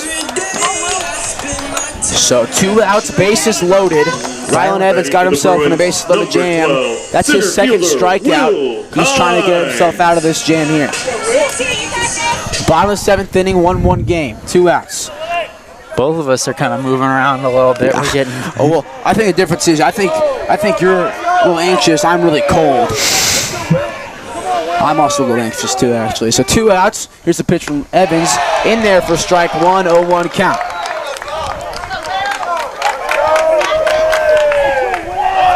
It all comes down to this at bat here. Bases loaded, 2 outs, tie ball game. It's been a low-scoring affair, Rockbridge. Here's the pitch. High 1-1. Great job there by Jack Edwards to make sure he got there to get that one.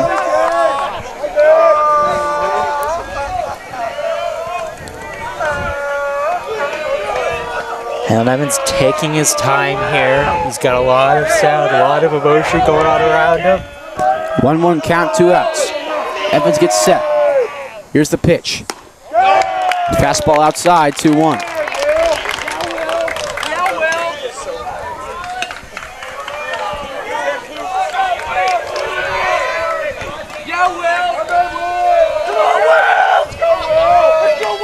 Here's the pitch from Evans. Swung on, foul back, 2-2 count. We talk about this a lot. Rylan Evans has been able to get 2 strikes on every single hitter so far in this inning. He's walked the 2 batters on 3-2 counts, and he's been able to put himself in situations here to make this matter, but ultimately he's 1 pitch away from getting out of this inning, and Rockbridge was 1 pitch away from sending us home a little bit early. 2-2 count, here's the pitch. Foul back, and it stays 2-2. He missed his pitch. That was a mistake right over the plate there. And I mean, obviously, the infielder's playing for a ground ball. They're going to go to first base. They're playing back in regular positions. But a play like that, falling into the outfield, anything that gets past these infielders is going to be a win for Rockbridge and the Bruins. But that pitch just, it missed its location, fortunately enough. Number 12 for Rockbridge swung a little bit late on that one. 2-2 count. 2 outs. Bottom of 7th inning, 1-1 ball game. Bases are loaded. Rylan Evans gets set. Here's the pitch. Foul back, and we're going to do the 2-2 once again.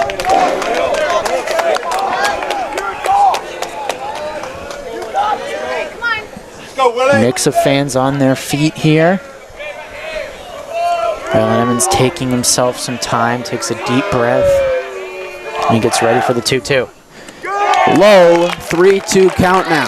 Now it comes down to 1 pitch. You can't put him anywhere. He's got to throw a strike. 3-2 count, 2 outs. Bases are loaded. 1-1 ball game, bottom of the 7th inning. Evans gets set. Here's the pitch. Strike 3 called! Out number 3, and Rylan Evans gets out of a bases loaded jam. Rylan Evans 3 strikeouts to get out of the jam, and great job there out of the bullpen. He does what he needs to do. He does what he needs to do there, getting himself positioned, strikes out each of the 3 batters, as we were mentioning, getting 2 strikes on every single pitcher, even though it was a high pitch count inning. Heck, the umpire is a little bit sweaty. He got himself a towel. This was a really emotional crowd here, and it's only going to get crazier as we head to extra innings. Rockbridge fans by me just left. They left because they didn't want to hear me anymore. Heading to the top of the 8th inning, 1-1 ball game. We'll be right back.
Welcome back here, top of the 8th inning in Columbia, Missouri, between the Rockbridge Bruins and the Nixa Eagles.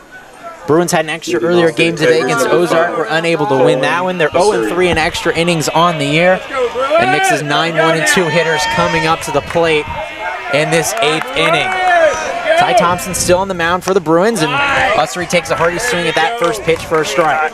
Tennessee commit Ty Thompson on the mound, like you mentioned. SBU commit Colin Ussery at the plate. Ussery got the first hit of the day for the Eagles. 0-1 count to him with 0 outs. Here's the pitch. In there for strike 2. Nixa trying to equalize, trying to get loud. Obviously, you know, whether you liked it or not there, it definitely did impact Rylan Evans' last inning, just how loud it was in here. But he was able to get through that, straining the bases loaded. That pitch high to make it a 1-2 count.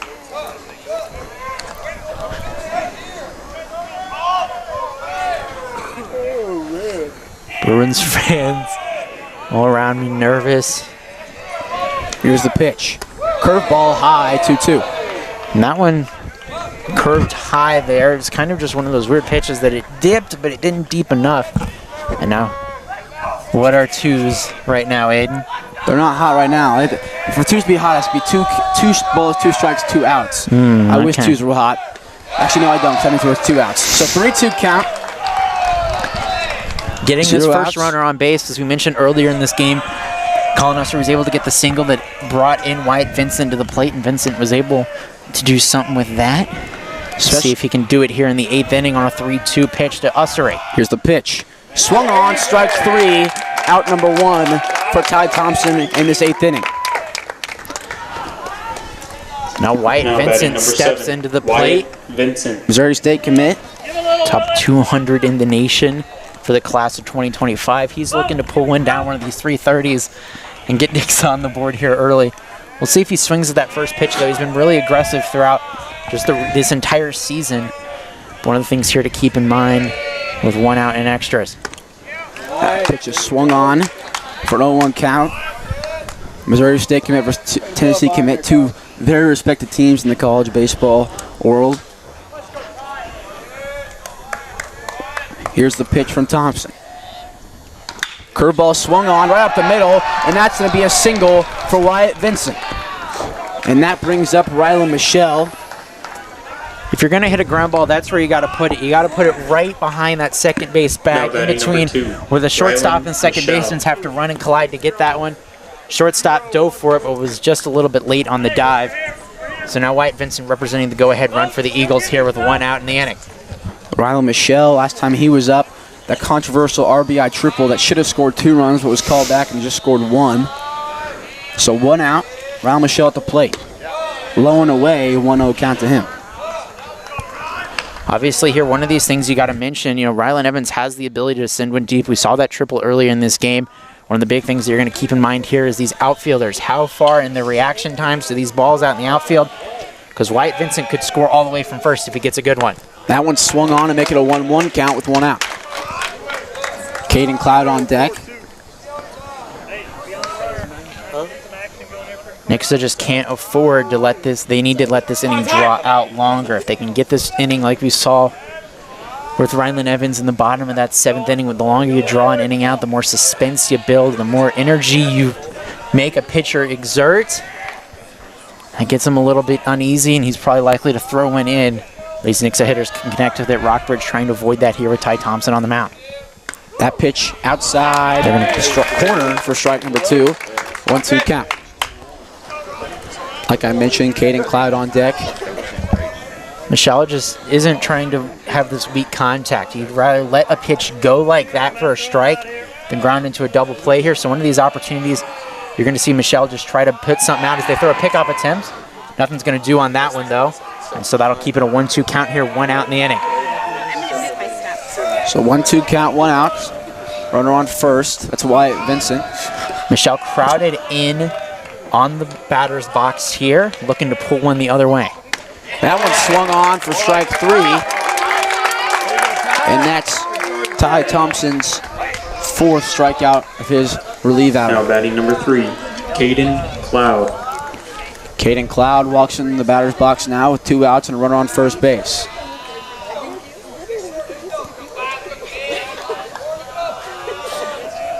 Two outs. Caden Cloud building in.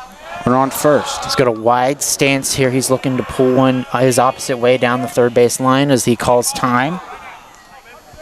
2 outs in this inning. We do have somebody warming up in that Nixa bullpen. We can't necessarily really see from this angle, but there is somebody warming up there.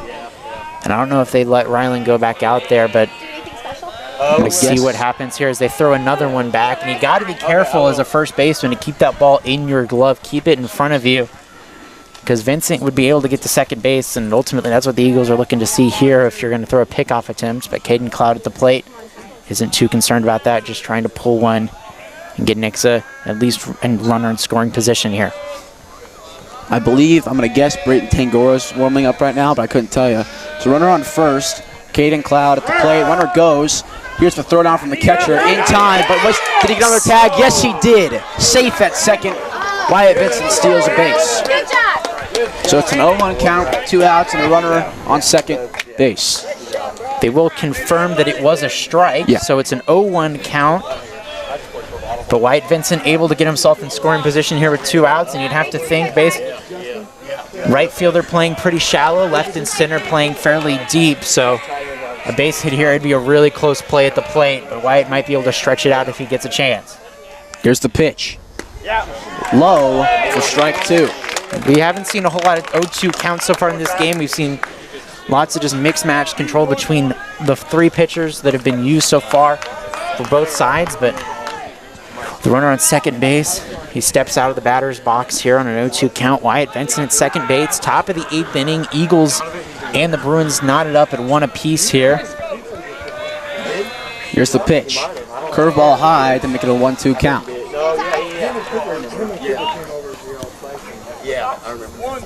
He's got to be selective here. He's got to foul off some pitches. Just trying to keep him composed here. And Ty Thompson, it's a very quiet crowd now. So 1-2 count, 2 outs. Time called. Eagles dugout trying to give him a little bit of support here. Caden Cloud just trying to put one down the line, but that third baseman made a nice snag earlier in this game, so a hard hit ball doesn't necessarily guarantee it going past him. 2-2 count. After that ball, it's low, and now this is the point where 2s are hot.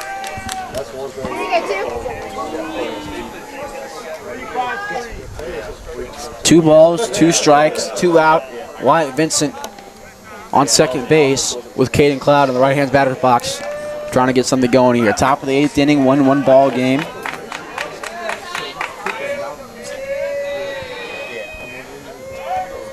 Time call again.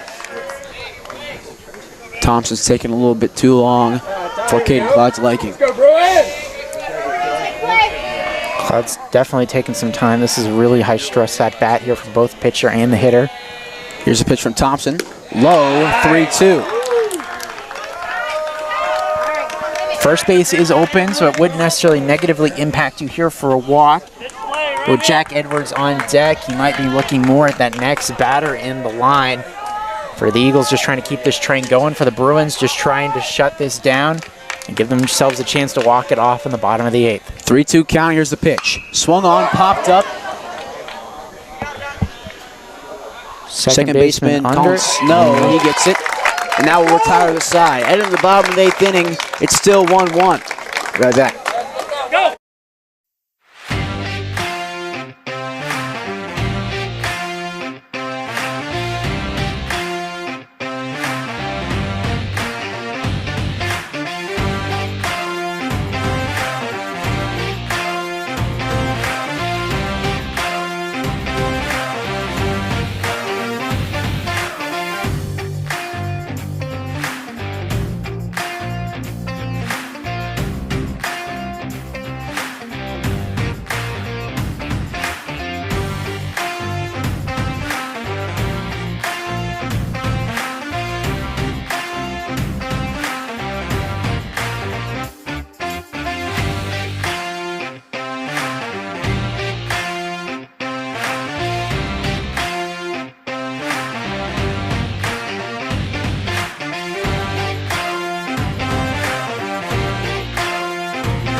And we walk into the bottom of the 8th inning here in Rockbridge High School in Columbia, Missouri. Brayden Tangora takes the ball from Rylan Evans after Rylan Evans gets himself out of a bases-loaded jam. Nixa putting faith in Tangora here in the 8th inning. Trying to get him through here to send us to a 9th inning. Here's the first pitch from Tango. Strike one, 0-1 count. Like I said earlier, Brayden Tangora and Rylan Evans, the main relievers for this Nixa Eagles team. Here's the pitch from Tango. High, 1-1. Both teams having to improvise here. Rockbridge with a doubleheader today, just trying to preserve their pitchers for tomorrow. Nixa trying to preserve their pitchers for tomorrow as well, but Rockbridge has already played a game today, so they don't have as many arms in that bullpen. That pitch is swung on and fouled back. Hits Jack Edwards. 1-2 count. Yes, I do. It's Hillary. They are. 1-2 Still some count. yelling going on. Rockbridge showing their confidence at the plate. Obviously came in today 21-2 on the year. Lost to Ozark, which is a bit of an upset in the state of Missouri. That one bounced off the turf and bounced off Jack Edwards' chest plate. That's a low ball and make a 2-2 count. But just a situation here, as I mentioned, they got upset earlier today, trying to get their first extra inning win of the season. Obviously, Nixa has pulled off a few of those so far this year. That Webb City win for one. Here's the pitch. Strike three called, and that's a backwards K for Brayden Tangora. It's a huge thing when you can get that first strike out of the inning. Number 4, that was something hitter, that we saw. Wise. We saw that from Rylan Evans in that inning. Of course, he let 3 batters reach base in a row and then was able to retire the last 2 batters via the strikeout. These Nixa relievers have only put Ks on the board when they've had outs so far. They're trying to keep that up here as the Bruins try to get themselves back in it here. That ball is swung on and fouled back to make it a 0-1 count. Here we go, Owen. Let's go. That's hard. Wide stance. Let's go. Here's the pitch from Tango. Swung on, lifted to right field. Reese Sternberger making his way under it. He makes the catch for the second out.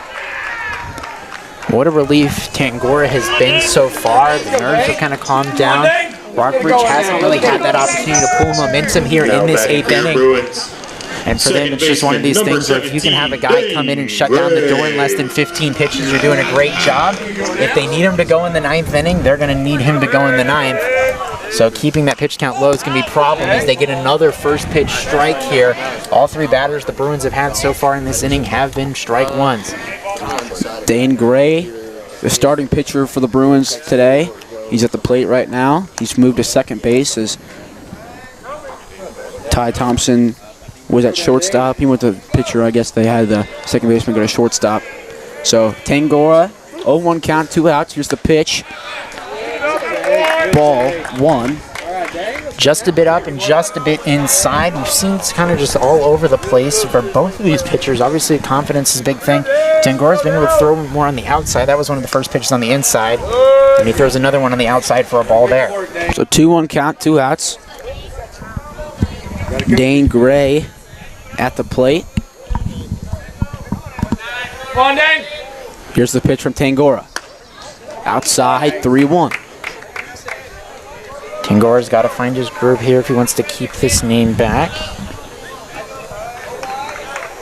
Come on, Dane. He's got Cooper Seaber on deck. That pitch is swung on for strike 2. Now it's a full count with 2 outs. Walk here wouldn't be the end of the world, but for Tangora, he's trying to get out of this inning. I feel like a walk is a bit more devastating than a hit. 3-2 count, 2 outs. Here's the pitch. Low, ball 4. Now put a runner on first with 2 outs. Batting next to the Bruins, number 24, first baseman, Cooper Seaber. So Seaber steps into the plate here, batting from the left side. Come on, go. So 2 outs, runner on first. Tangora on the mound of that first pitch to Seaver. There's a ball high, make it a 1-0 count. Let's go now. Here's a pitch from Tangora. Swung on, lined. That's going to fall on third base. That's going to put a runner on. That's going to fall in front of left fielder. That's going to put a runner on first and second for Xander Leger. First hit we've seen in these extra innings for Rockbridge. They've had plenty of runners on base in these 2 last frames, but now with their first hit, they have the winning runner at second base once again here. You got Nixa didn't have, number 21, of course, Wyatt Vincent had the stolen base, but it didn't really feel like there was much momentum going in there, not much of a drive for the Eagles. Sorry, the Eagles offense in that 8th inning.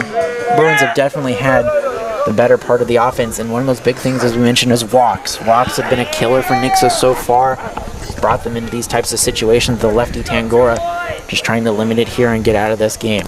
So 2 outs. Here's the pitch from Tangora. Makes it a 1-0 count with runners on first and second.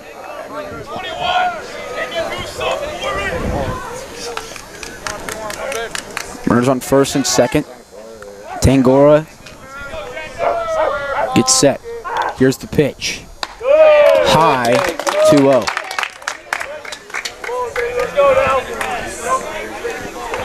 Number 13, Colin Snow on deck if it gets to that point.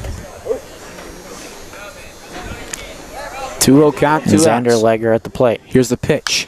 Swung on, grounded. Tangora grounds it. Here's the throw to first. In time for the out. That's exactly what they practice pregame, is rushing up on ground balls and getting the throw. So Tangora gets out of that one, heading to the top of the 9th inning. Still a 1-1 ball game. We're playing a full game tonight, boys. Yeah, we are.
What happened in that inning then? Leading off for the Eagles, number 17, Jack Edwards. Jack Edwards comes to the plate. He was the first batter that faced Ty Thompson when Ty Thompson came into relief. And now Edwards gets a second shot at him. So Thompson gets set. Here's the pitch to Edwards. Swung on, fouled back, 0-1 count. He just got under that one. Probably left it a little bit too much over the plate there, did Thompson. But just one of these things here, Jack Edwards, and you talk about this too, they're using Ty Thompson as if he's a starting pitcher here. They're not letting him get in any situations here. They're going to push him through this game. Jack Edwards trying to make him pay here. Here's the pitch. Low, 1-1 count. I wonder what Jordan Burns would be saying right now if he was here. Probably blab about something I don't care about. So 1-1 count. Here's the pitch to Edwards. Low, 2-1. I'm just kidding, everyone at home. I love Jordan Burns so much. I love him so much. I wish he was here, but he's been gone for a week, so he has to be home with his family. 2-1 count, 0 outs. Jack Edwards at the plate. And there wasn't a need for a bus driver today. We got ourselves a charter. A charter bus. Beautiful. Here's the pitch. Swung on, fouled back. 2-2. Hayden sure did appreciate the free Wi-Fi on the way there. Yeah, for the first 30 minutes before I fell asleep. And then I lost an AirPod and started panicking. Did you find it? Yeah, Drew found it for me. He just yelled, "Even if we're losing air power," I was like, yes, it was me. There you go. So Ty Thompson, the righty, back in. Jack Edwards, righty versus righty matchup here. 2-2 count. Nope. Legs spread out here. 2-2 count. Here's the pitch from Thompson. Swung on, strike 3. And Thompson gets his 5th strikeout of his relief outing. And that brings in Reese Sternberger. Reese Sternberger got a single his last time up. Single off Ty Thompson. The right fielders are pretty accurate so far here today.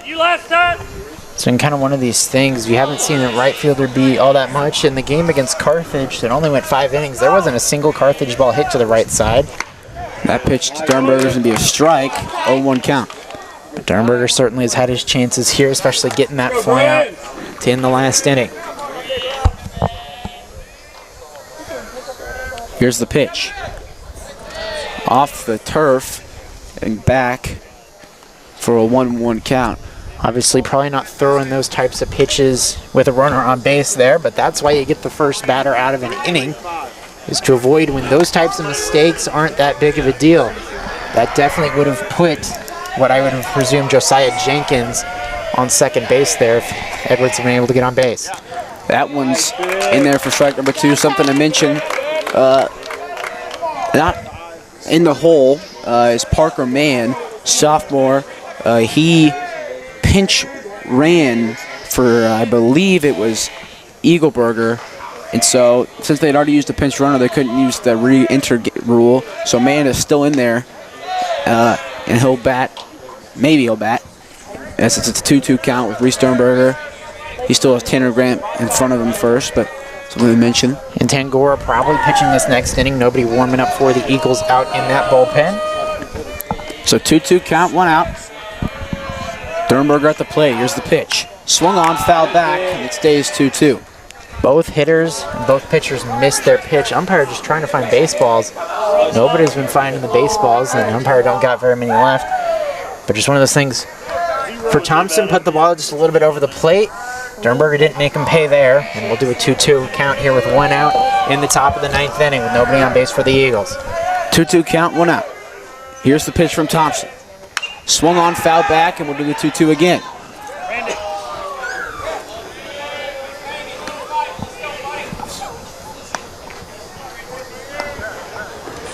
You gotta wonder here, I mean, not that you would have to wonder this, but if this game goes to 9 innings, or goes to the 10th inning rather, if Ty Thompson's still gonna be out there, I have to think yes, just based off the fact of what we've seen so far.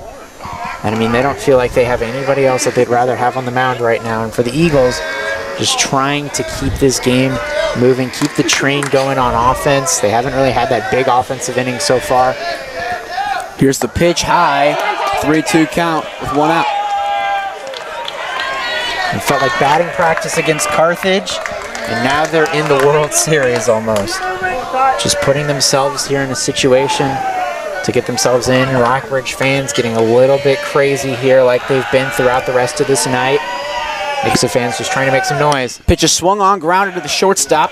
Sternberger trying to run it out. Here's a throw in time for out number 2, and that brings up Tanner Grant. Tanner Grant had a single his last time up. He was a part of that controversial play. Now batting number 16, Tanner Grant. I lied, he was not. So Tanner Grant walks in the right-hand batter box with 2 outs and nobody on. Trying to get something going here. He had a home run yesterday versus the Carthage Tigers.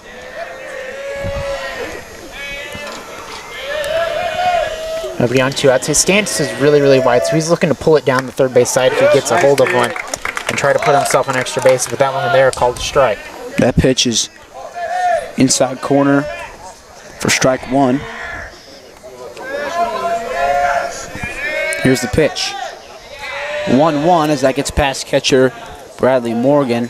Second wild pitch here in this inning, but ultimately it hasn't mattered because Nixa throughout the past couple of innings hasn't been able to get runners on base to put themselves in a situation to either extend the opportunity. Obviously, one of the things is they stranded the runner at third base and they were able to get that triple earlier.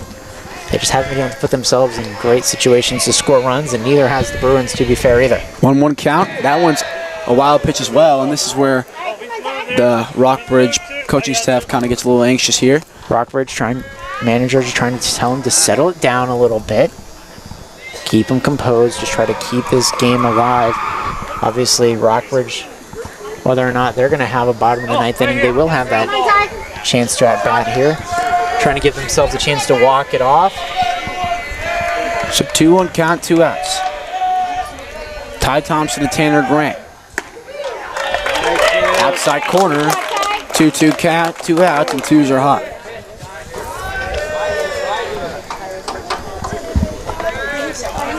Two count, 2 outs.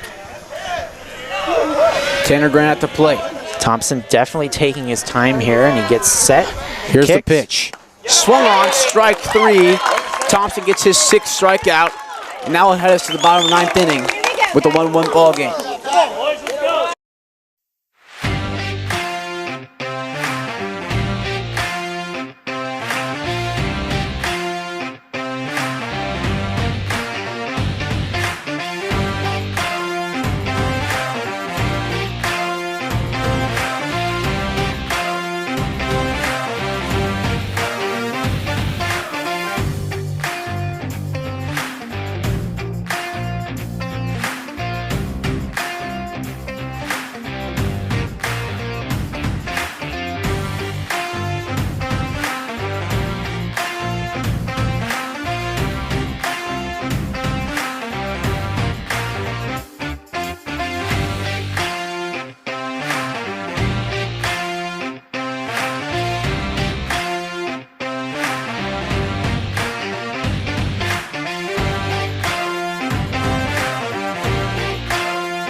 Colin Snow walks into the plate Leading off for the number Bruins. 13, 9-1-2 due up. 9-1-2 due up here in the bottom of the 9th inning. Tangora still on the mound. First pitch to Snow is outside for ball 1. Now when you see he was able to get first pitch strikes on every single one of those batters there in that 8th inning. Obviously with the 9-1-2 coming up for the Bruins, they're looking to do some damage as well, and you're going to need to throw strikes as Tangora throws one there for strike 1. 1 ball, 1 strike, 0 outs. Bottom of the 9th inning, 1-1 ball game. Swung on, strike 2, 1-2 count. Third base coach kind of puts his hands in the air and goes, "What are you swinging at?" Hughes kind of was doing the kind of thing, but there was a lot more passive. It was just, hey, be smart at the plate. Make sure that you know what you're swinging at. Curveball in there, not called. That's something. That's a call you cannot miss in this big of a game.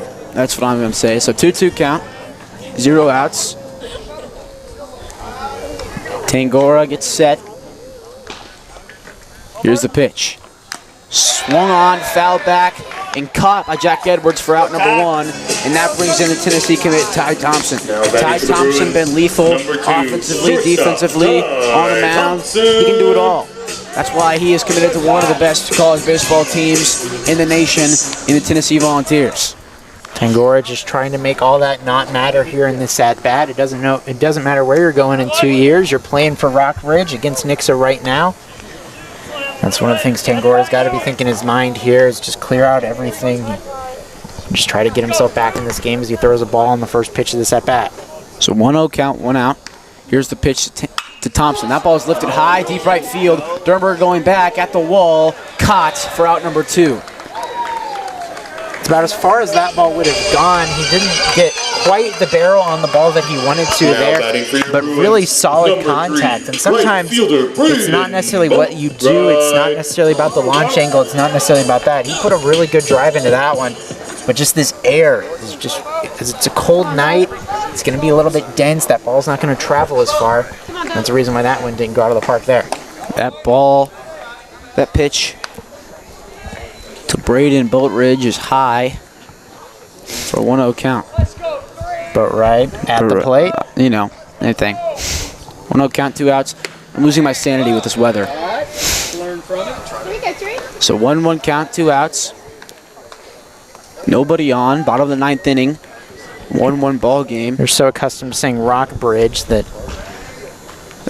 Boatridge is a little bit too close, but Boatridge, he gets the strike call there. Curveball in there for strike 2. 1-2 count, 2 outs. So curfew for the Nixa Eagles team is 11 o'clock. And I don't think we're going to make it home, but I think this game still might be going by 12 o'clock. So just reaching 9 o'clock, on swinging strike and miss. 3. He makes sure to Edwards he tries didn't to tag apply him, the tag. throws it down to get the out. And now will head us to the top of the 10th inning. And the scoreboard operator is going to have a fun time trying to figure out how to get that going. So top of the 10th inning, 1-1 ball game. No team has scored since the 6th inning. We'll be right back.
Parker Mann. And we're back here. Parker Mann, the sophomore, he pinch ran earlier and has to come in because the comeback rule was already used. So he first pitch swinging on Ty Thompson, fouls it back to make it a 0-1 count. What a story this would be. Sophomore having to come in here, this first varsity at bat, and doing something with it. So it's an 0-1 count, 0 outs. If you walked into the park right now, you think that we're in the first inning, but we're not. So here's the pitch. Curveball high to make it a 1-1 count. Shut off the scoreboard, although for the most part this game hasn't really had much. As you mentioned, both teams scored in that 6th inning. So just resetting the scoreboard here. 1-1 count. Parker Mann at the plate. Here's the pitch. Swung on, foul back, 1-2.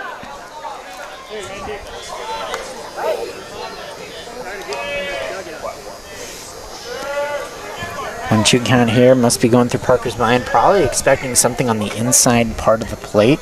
Tangora's really liked that being that shutout pitch, these hitters trying to pull the ball the other way, but they can't really do that if they're jammed. So I expect an inside pitch here. Here's the pitch, and that was not what they expected, I should say. So 2-2 count. Parker Mann.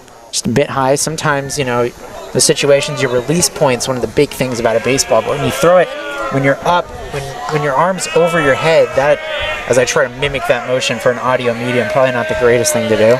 Here's the pitch. Swung on, strike 3. And that's strikeout number 7, I believe, for Thompson in this outing.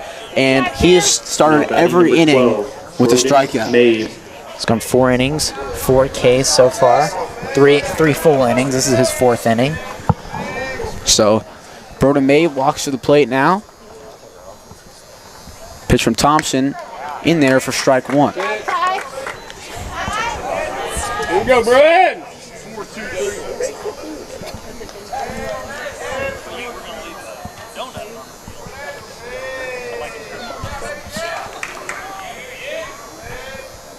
Here's the pitch from Thompson.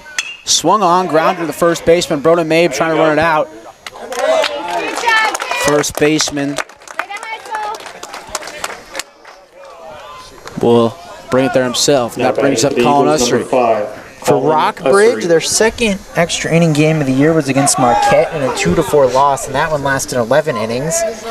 They haven't had an extra innings games before today after that, so they haven't really had to use and juice out these extra pitchers as Ty Thompson checks his card once again here. But I think as we head into the bottom of the 10th inning, we look at, was Rylan Evans pulled too early?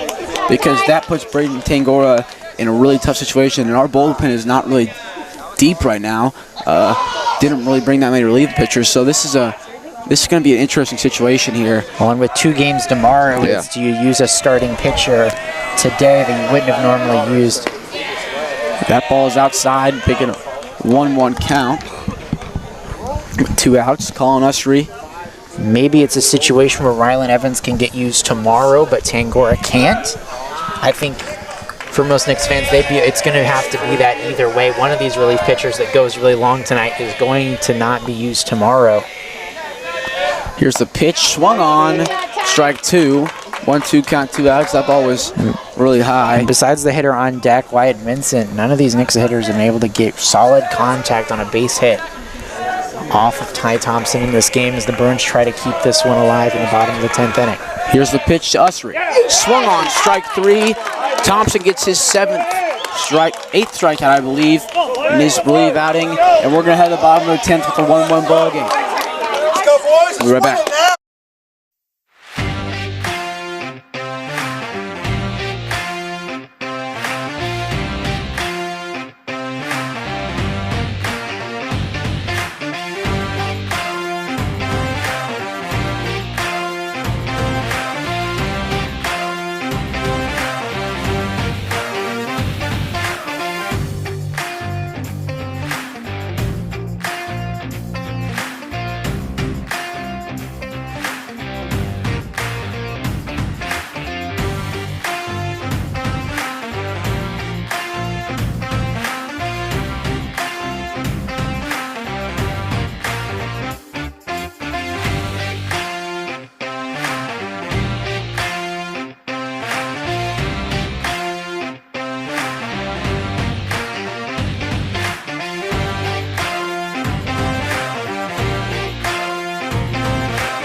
Welcome back here, Rockbridge, Missouri, bottom of the 10th inning. Bryson Tangora trying to keep this one going in the 11th inning, and the Bruins trying to walk it off here. Will Kynes. Will Kynes, their 3-hole, trying to get Rockbridge home. They've had a long day. 2 extra innings games today. That first extra inning game was a loss to Ozark, another COC representative. And they're 0-3 in extra inning games this year. They lost 18-15 in 9 innings against Republic, and then lost a 2-4 game in 11 innings. That ball swung on and singled to left field. And that's going to put a runner on with 0 outs. And for Nixa, they've had a couple extra inning games this year, but none have gone 10 innings. Now batting Since for the Bruins, number 2019 on third April baseman, 6th. Andrew Hill. At Willard, they won 6-5, but 14 innings. Now, when it's been 4 years, it's been an entire coaching staff change. Nixa hasn't seen this in the Logan Hughes era so far. As he shows bunt, puts down a nice one. That's at least going to advance the runner. And Throw they'll from fire Bro to Mabes in first to get the time. out. And do you walk this batter right here? I think that definitely comes to mind. You're going to pitch to him if it's a 2-0 count. But I think after 2-0, I think you're just being really cautious. I'm saying like intentionally. Do you think? I think they're going to go at him right away. I think they go at him right away, but then after that, if they get 2 pitches in and nothing's going, they might just walk him and let him go. So 1 out, runner on second. After a sacrifice bunt from Andrew Hill, now Owen Wise is at the plate. He chops it to third base. Broden Mabe hustling to it. Here's the throw in time, but that puts a runner on third with 2 outs.